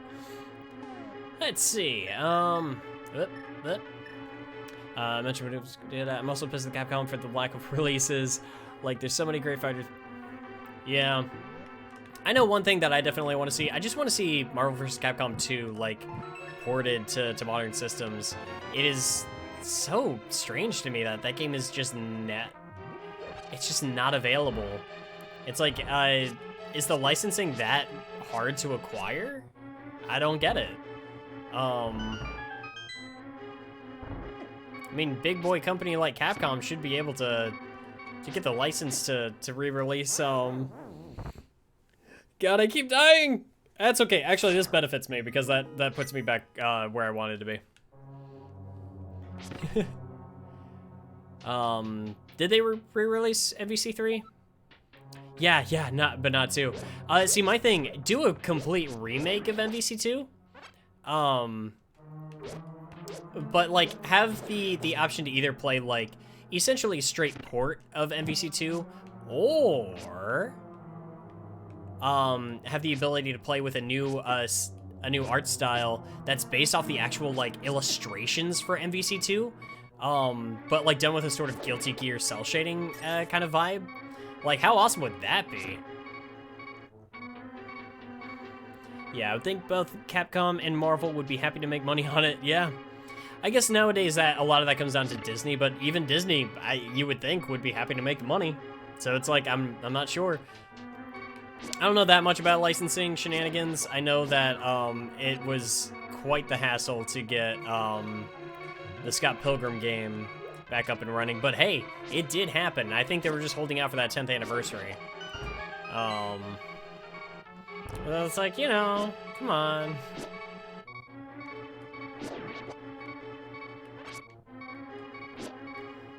Just gotta get people with the licenses to play nice together. I do think Capcom was really disappointed with like the performance of MVC3, but I mean, there's a lot of reasons why that game didn't perform well physically.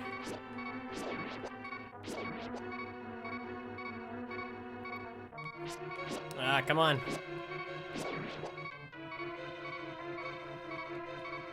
Got this. Okay. Let's see. So the Iron Galaxy thing was kind of a remake. Disney. Yeah. Yeah, dude, getting MVC2 on the Switch would be just instant cash flow. No downsides. You exclusively benefit by just making a port of Marvel vs. Capcom 2.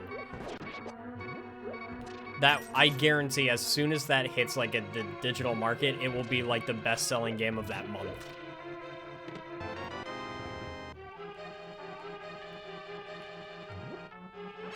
But hey, what do I know? I'm just one of the guys that would pay money for it. Let's see. And these little fire-breathing dinosaurs. Are those Dodongos? Are those like early forms of Dodongos? I wonder if that's what that is. Yeah.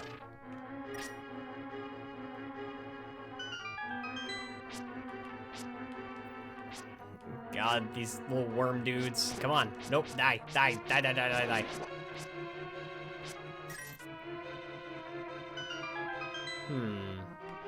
Do I need to be higher and drop down onto that, I wonder? I think that might be the case. I think I need to go up a floor and then like, yeah, and then drop down onto that. I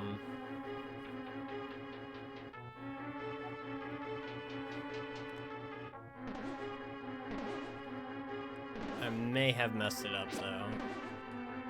Yeah. Okay. I need to hit another one of those little dial things to change the floor.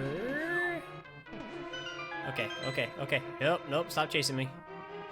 None of that allowed. All right, this should take me to that chest. Nice. Da-na-na-na. You found the moon pearl. This protects the hero from the changing effects of the golden power. Yeah, so that means that I won't be turning into a rabbit anymore, I think, when I switch over into the dark world. So that's definitely gonna be helpful. I know Art is flooding Twitter. Yeah, dude, like people are liking her. I mean, it's a great character design. Personally, I'm still kind of biased towards you know, Giovanna for reasons. But, yeah, no, she's also great. Is it Ino? I'm sorry, I'm not quite familiar. I know the character you're talking about, though. The guitarist. She looks super awesome.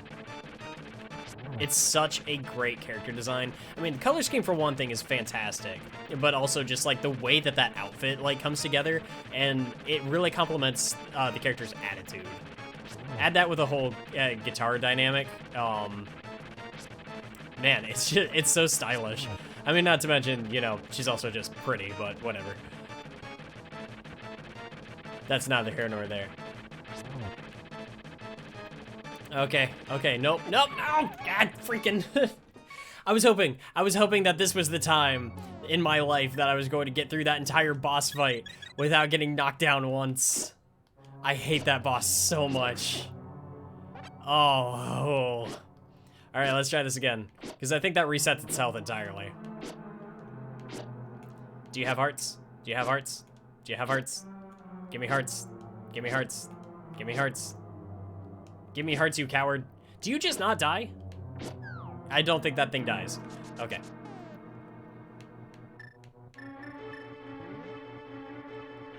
Oh, man. Feel all this talking go to my throat, too. What has it been, like 2 hours already? We can keep going. I want to at least get to the point where we get the Master Sword. Once we get the Master Sword, I might call it a night. But first, I want to pummel this stupid thing's googly-eyed face. Ugh! This is gonna be the fight that tests me. This is the one. This is the one. I hate this stupid monster. Okay, come on, man, come on. What you got? You got nothing. Nope. Nice. All right. No. Why does he have so much knockback? Oh my God. Why? How and why does he send you back that far?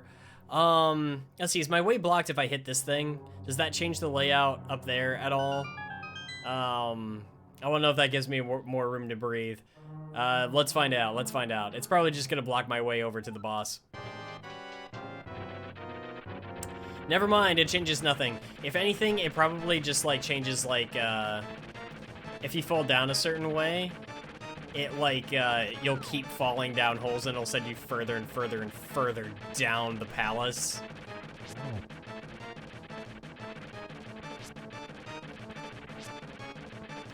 All right, come on, man. Can you get iron boots or something? Nope, you just gotta like not get hit, basically. Ooh. God, this is the worst. I hate this boss. Alright, how far back is that sending me? Let's make our way back up. God. Oh, God. It's okay, we got this. It's all good. It's all good. Everything's fine.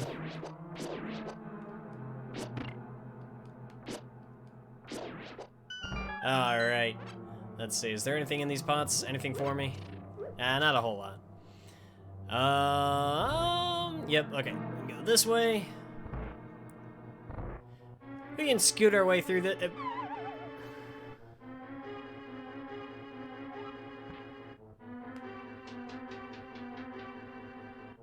Well, that's not even the right direction. I need to go back up.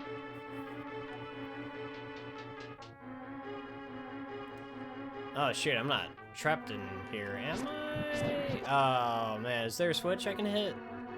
Okay, no, I probably do have to actually go get something from in there. This dungeon. Okay, now I can go back up. Now the way will not be blocked. We got this. We got this. Hey, everybody, what it looks like being good at video games. That's right. That's what I thought. Open up. Alright, and that should keep the way open for us. Nice, nice, nice. Okay, we got this. Let's just not fall down that hole like a fool again. Make our way through here. Yeah, if there are any, like, secret tricks to taking that stupid worm out, be sure to let me know. Because as of right now, it is exclusively frustrating. I wonder if arrows do anything to that little orb thing. You would essentially have to hit, like, that little glowing spot. And that may be sort of difficult to line up. I bet if I hit that switch, I can break those pots and there'll probably be like, hearts in there if I need to regain health. Man, they reuse this, this stupid boss design in a lot of Zelda games too. Because I remember Link's Awakening had one like it. I think even Wind Waker kind of had like a reference to it when you're fighting Puppet Ganon. And then of course A Link Between Worlds also had something like that. Such a terrible boss design. It is such a troll of a monster. Nope, nope, nope, nope, nope, nope!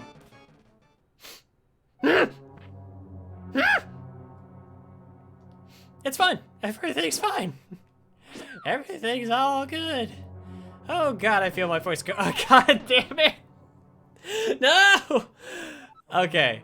Okay, it's all good. Everything's good. Everything is good. Everything's good. Can you hit the color changing things so you can break all the pots? Yeah. Some things really are easily reused, like the hidden hints on top of bosses. Yeah, I'm gonna try hitting the switch so that I can lower the things blocking those pots, just because that's I'm gonna need that health regeneration. So just tap this, and we should be golden. Because I don't think that blocks anything on our way back over there. I don't believe. Only if we're trying to go for that one chest, but I've already got what's in there, so it doesn't really matter. Of course, just walk right into that fireball. Why don't we, Wayne? It's okay. It's okay. We got pots up here. It's gonna be great. We can just get all those hearts back. Yeah. This is video games. In the year of 2021, I swear to God. Okay. Just know you can never take my reviews seriously anymore because you know that all the problems are actually with me and not the game because I'm bad. Let's see, I love walking into fireballs. It's my favorite pastime. Hey, no, it's the hot new thing with all the kids. Because it's fire.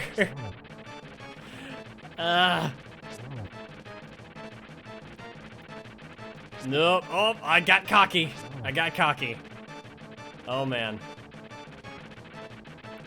I let that thing get way too close to me.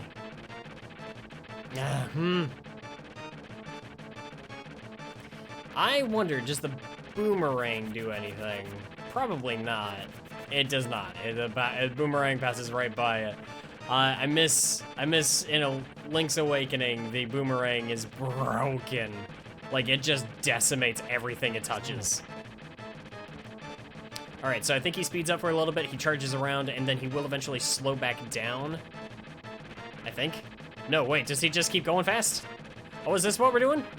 I think this is what we're doing. Okay, all right, good to know. Okay, okay, okay. I don't turn as fast as you, sir. Oh. Okay, okay, okay. I still got pots. Okay, it does not regenerate the hearts every time, so I gotta be more careful with this. We gotta make this the shot. This is the run. This is the run, lads.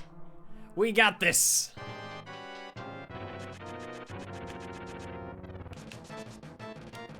What is up? Man, I thought that thing was about to knock me right back down into the abyss. I was gonna be so mad. How many hits does this thing take?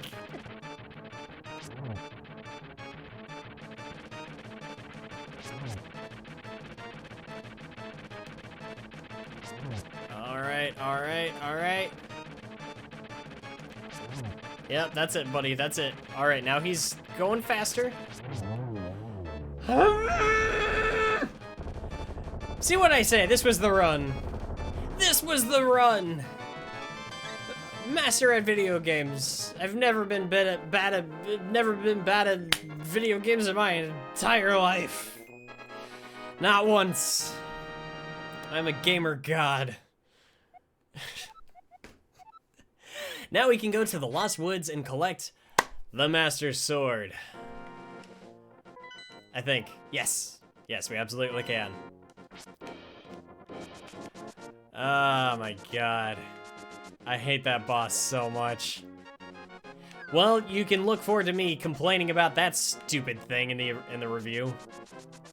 Does this just make me go down the stairs slower? I swear it does. Okay. I got this. And I believe this is the shortcut to get back down towards the forest, I think. Whoop. I actually really like what they do with the dungeon in the Lost Woods later on in the game. I think it's super, super cool. I remember playing this for the first time and just being really impressed by the way that it integrates like the overworld with the actual dungeon. And I want to see games do that more often. That's definitely with a Breath of the Wild style setup. They really gotta start. Like the shrines are a good concept, but you're lacking so much in that variety because of how samey everything looks. When you're reusing all the assets and it's just this technical vibe and everything's like, yeah, it's all of these things that are just scattered around for the sole purpose of testing Link. Like canonically, they are just there to be puzzles. It starts to feel more like Portal than it does like Zelda, you know what I mean? And so it's like, I'm hoping that whatever they do with the sequel, you know, kind of addresses that. Oh god, oh god, oh god, okay, I'm sorry, were you sleeping down there? I'm so sorry to disturb you. Please die so you can, okay, yeah. Perfectly fine, everything's good. I do also like how there's these little fake Master Swords just hanging out all over the place down here. It's a cute little touch. Oh, this game is so charming. Oh, what's this dude with the, yeah, for 100 rupees, I'll let you open the chest and keep the treasure that's inside. I've got enough rupees to gamble it. Let's see, left, center, or right? Let's see. I got a single rupee. Yay! Do you think the sequel will be completely underground? I absolutely do not. However, I do think that there is a possibility that they will integrate the two worlds mechanic, kind of like this game does. My dream scenario is that the Breath of the Wild sequel is going to incorporate Link and Zelda as playable characters, and you play as each of them as they're trapped inside different versions of Hyrule. I think that would be a really interesting concept, and that would be such a fun way to incorporate Zelda as a playable character into a mainline Zelda game. Technically, we kind of got that with Spirit Tracks, but I think everybody wants her to be a little bit more hands-on and also not dead. So, little mushroom. I got a little mushroom. This mushroom smells like sweet, rotten fruit. You can give this to anyone who wants it. I think there's was there a witch? Was that in this game? Was that in this game? Or am I thinking of Link's Awakening again? I want to say that there was a witch that could use this to create something. Huh? Looks like we made it. There it is. The Master Sword. The Blade of Evil's Bane.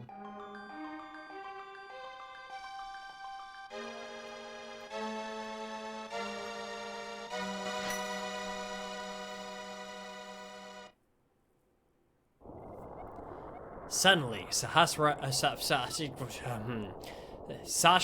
contacts you telepathically. Squeeb, it is extraordinary that you won the Master Sword that makes evil retreat. With this shining sword, I believe you can deflect the wizard's evil powers. The destiny of this land is in your hands. Please, Squeeb. With that, I believe we are back off to Hyrule Castle. Hey, welcome back from work. Glad to have you here. Squeeb, help! The soldiers are coming to the sanctuary. Oh, okay, no. We go to the sanctuary first. Let's head back on over there. Oh, bandit. Bandit wants to steal our stuff. I ain't having that.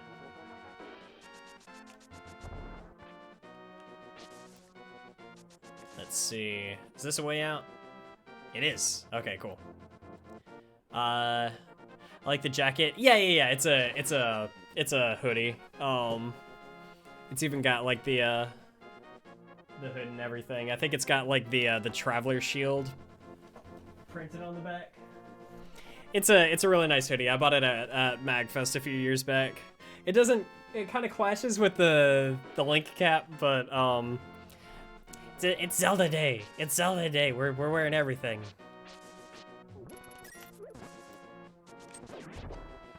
So,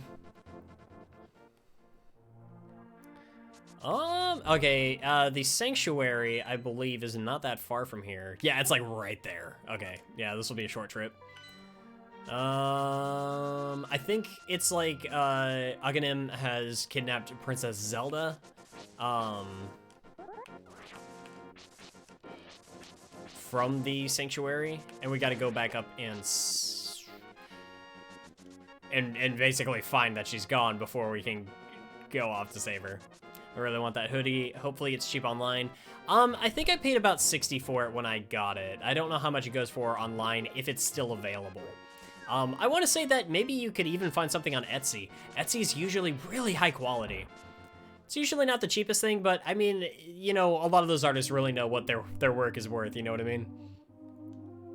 Squeeb, you are a second too late. I have failed. Zelda, the soldiers have abducted her. They have taken her to the castle. You must find her before the wizard works his magic. Please, you are our only hope, Squeeb. Oh god, that priest just died, or did he get transported to the dark world? Because it made the sound of like that transportation sort of deal. So maybe he's safe in the dark. Okay, I think safe in the dark world is a stretch. Let's see. Oh yeah, we can pick these up now. Nice. Instant death. Yeah, actually, the Master Sword is a lot more powerful than the standard sword that we had at the beginning of the game, so it makes much shorter work of enemies. I think now, can we just barge in through the front door at this point? Hell yeah, we can. All right. Coming to save you, Zelda. Let's see. Became one with the Force. He became one with the Force. If you strike me down, I'll become far more powerful than you can possibly imagine. Not that I'm actually gonna do anything with that power once I'm dead. I'm just gonna talk to Luke a couple of times. Okay, I think I remember which way we need to go from here. Because we just got to go back up to where that barrier was. Because I believe with the Master Sword, that barrier is either gone or we can destroy it. So let's make our way back up there. If I can remember which way it is.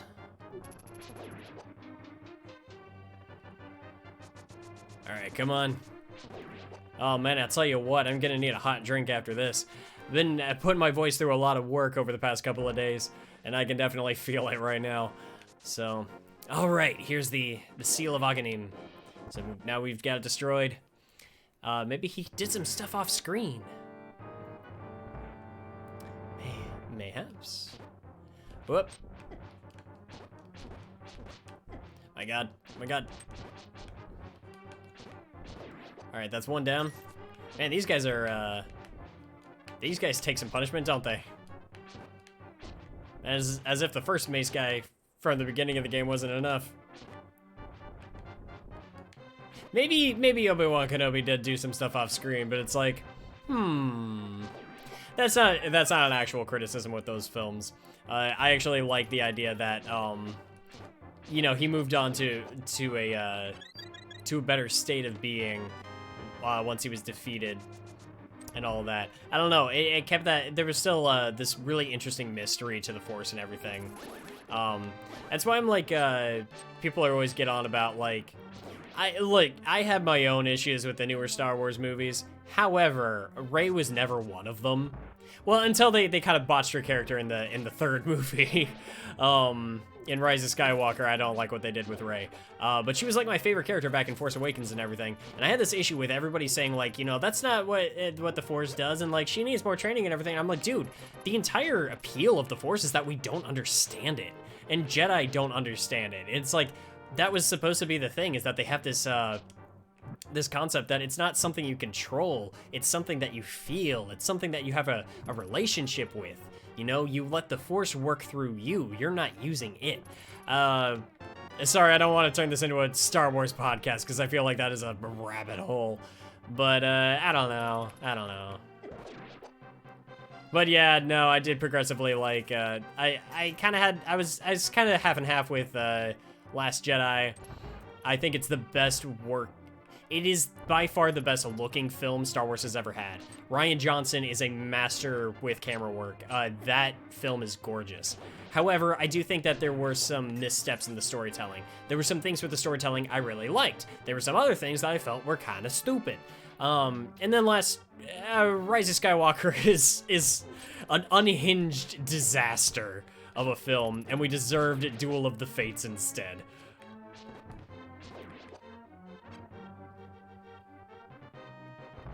Yeah. You know, it's at least, even if I don't agree with everything that Last Jedi did, and it's not really one of my favorite Star Wars movies of all time or anything like that, I respect that movie, because that movie had balls, all right? Like, that movie was willing to go places. It was willing to do some stuff.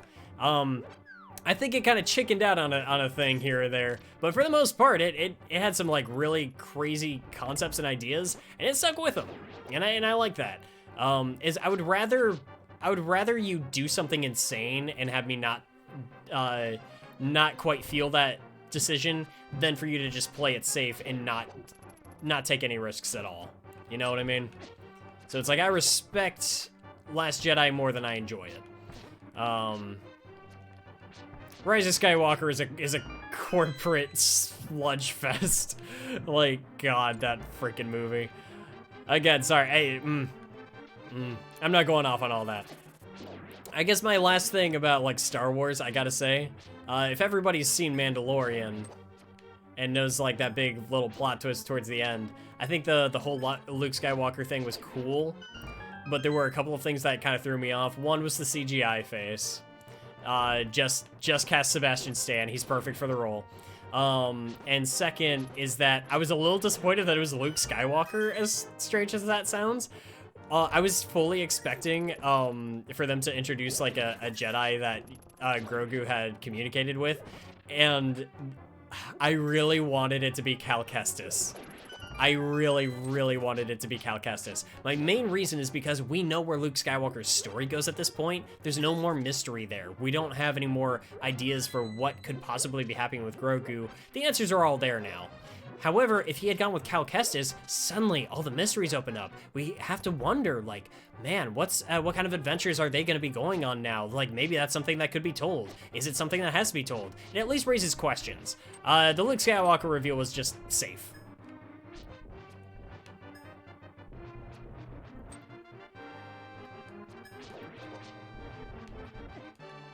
I got one more of these guys.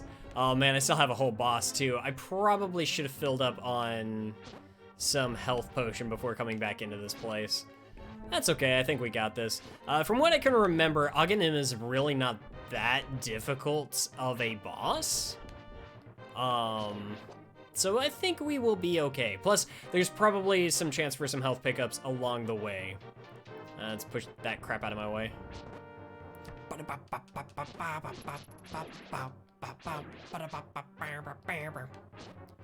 Okay.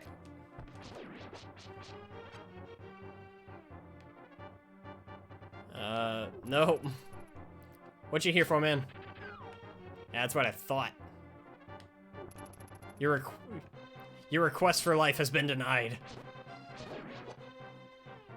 Your free warranty has expired. Your trial period, whatever. Joke did not land. All right, Aghanim, what you got? Aha, Squeeb! I have been waiting for you. I was hoping I could make Zelda vanish in front of your eyes. Behold, the last moment of Princess Zelda! Man, she ain't actually dead. She's sleepy.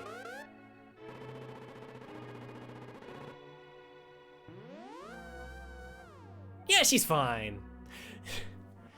Oh, with this, the seal of the 7 wise men is at last broken. It is now only a matter of time before evil power covers this land. After all, the legendary hero cannot defeat us, the tribe of evil, when we are armed with the power of gold. Oh ho ho! Now I must go! Hey, get your ass back over here. Ow, that hurt. That is a tough voice to do. Ugh. Oh, so? You mean to say you would like to be totally destroyed? Well, I can make your wish come true. Is this Dead Man's Volley? Is that what we're doing? Yes, it is. I think we actually do have to, like, we either have to time it in a certain way, or, it's gotta be, like, positioned very precisely. Oh, shoot. I forgot about that one for a second there. Yeah, so those ones that are kind of like a bunch of smaller circles actually, like, break apart, when you hit them. What I don't like is that one lightning attack, just because, like, it's not really telegraphed. There's no way of knowing that that's the attack that he's about to use. Yeah, and see, and I also don't like that that just kind of ricochets off. Ah. This is probably going to kill me. Maybe it's just when he's standing in that particular position, is when he uses the lightning attack. So maybe that is the telegraph, is that if he's just standing right there, that means he's using the lightning attack. Ah, man, I gotta go back through all this garbage. It's fine. We got these guys. We just gotta be more careful this time. Hold on to our health. His Aghanim should not be too difficult. We just have to be, like, careful with him. Alright. Nope. There we go. Alright. Money, money, money, money, money. Up. Well, I'm definitely taking more damage than I would have liked. These attack patterns are messing with my head, man.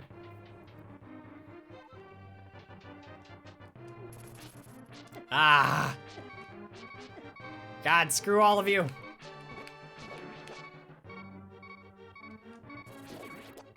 Come on, somebody give me health, please. Oh wait, there should be a fairy in one of these rooms, I believe. If I'm remembering correctly. Unless those just don't respawn again, which is entirely possible. Nice. Hey, get the hell out of here.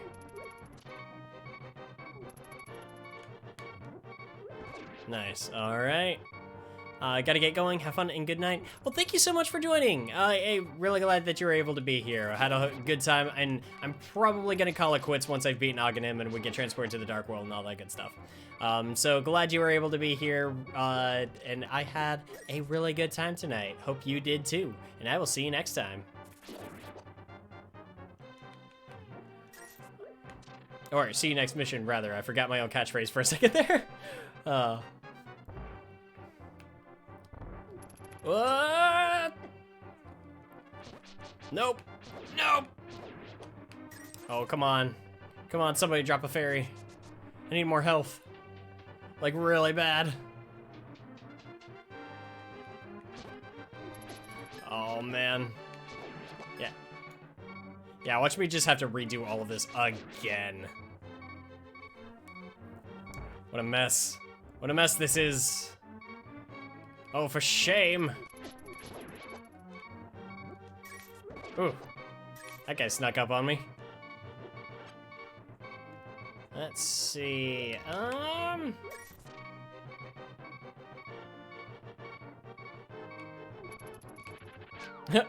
Well, that guy just kind of screwed himself over. All right. Fine by me. Didn't want to fight him anyway. Oh my god. Was this the fairy room? Was this the fairy room? Please, please, fairy, fairy, fairy, fairy. Oh my god. Where was the fairy at? I remember there being a fairy in one of these rooms. Am I imagining that? Am I making it up?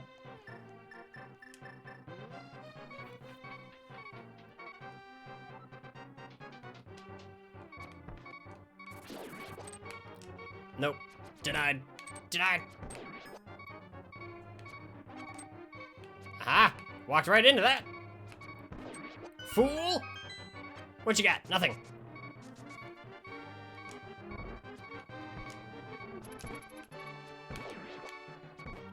Alright, get that heart. Just make that chime stop. Man, these guys are not dropping a lot of health. This is not good for me.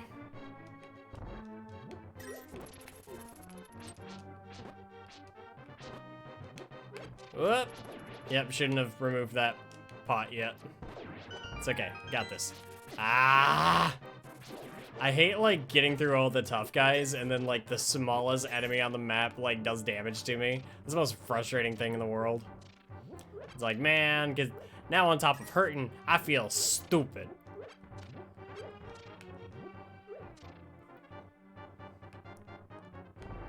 Alright, come on. Come on! No! No! No! I was getting so much health back! Did I just shoot that guy's spear out of the air with an arrow? That's awesome.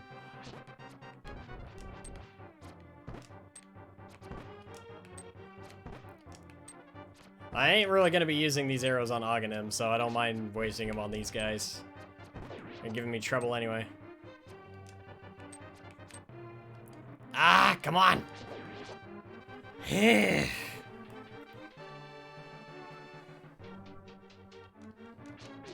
Yeah, you know what? Everybody just position yourself in a way that's easy for me to beat you without actually having to take damage from you.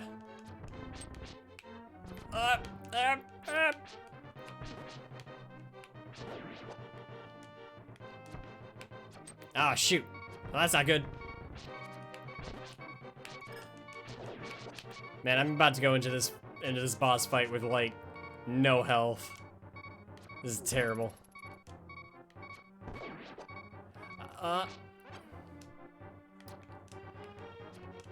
Come on. Come on, die. Come on, die. Rupee, I don't want that. That's not what I need right now. All right. All right, 3 hearts. Can we do it with 3 hearts, fellas?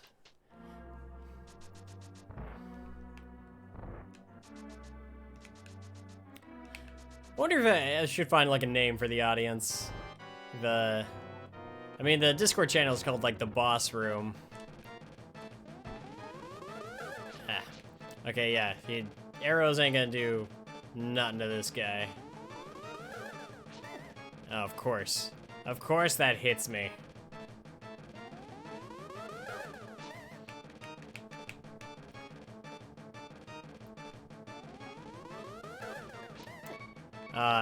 Okay, so if he...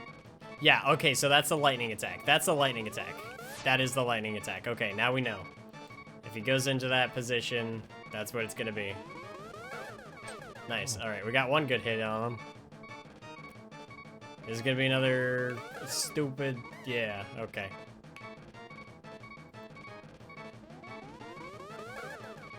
Nice, alright. So I think if we, move the pad upwards just as the attack is about to hit, it instantly redirects it up towards him. Okay. Yep, alright.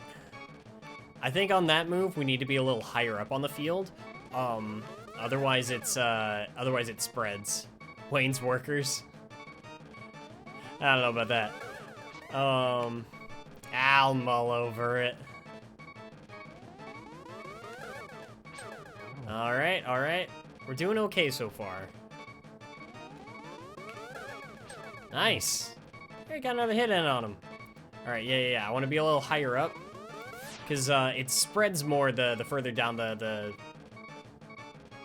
terrain it goes. So it's like the higher up we are, the less chance we have of being hit by that attack.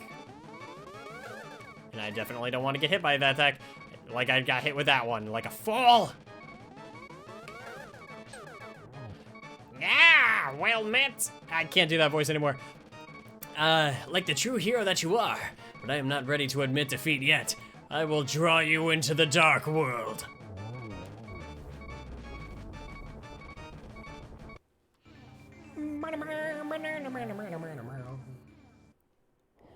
Squeeb, tis I, I am communicating to you through, across the void through telepathy. The place where you now stand was the Golden Land, but evil power turned it into the Dark World. The wizard has broken the wise men's seal and opened a gate to link the worlds at Hyrule Castle. In order to save this half of the world, the Light World, you must win back the golden power.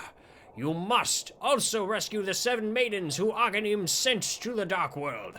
As members of the bloodline of the 7 wise men, they have the power that will surely help you. The maidens are locked in hidden dungeons full of evil creatures and dangerous traps. The Palace of Darkness should be your first goal in this world. Squeeb, I can rely on only you. Please make this old man's wishes come true. I beg you.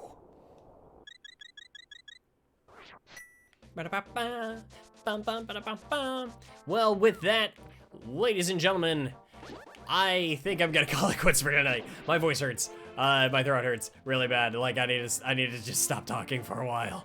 So I'm probably just gonna get ready for bed. And or like maybe just record some Ultimate Alliance 3 footage. Just get a jump on that and finish off my laundry. Thank you guys so much for joining me. This was really fun. What a fun way to just celebrate the 35th anniversary of what's probably my favorite video game franchise of all time. This is a game that I've been meaning to go back to for a very long while, and it was a really good time just being able to sit down on stream, play this nice, fun, cozy little game with all of you. Thanks again ever so much for watching. I have been Wayne, and I'll see you next mission. 届くからよ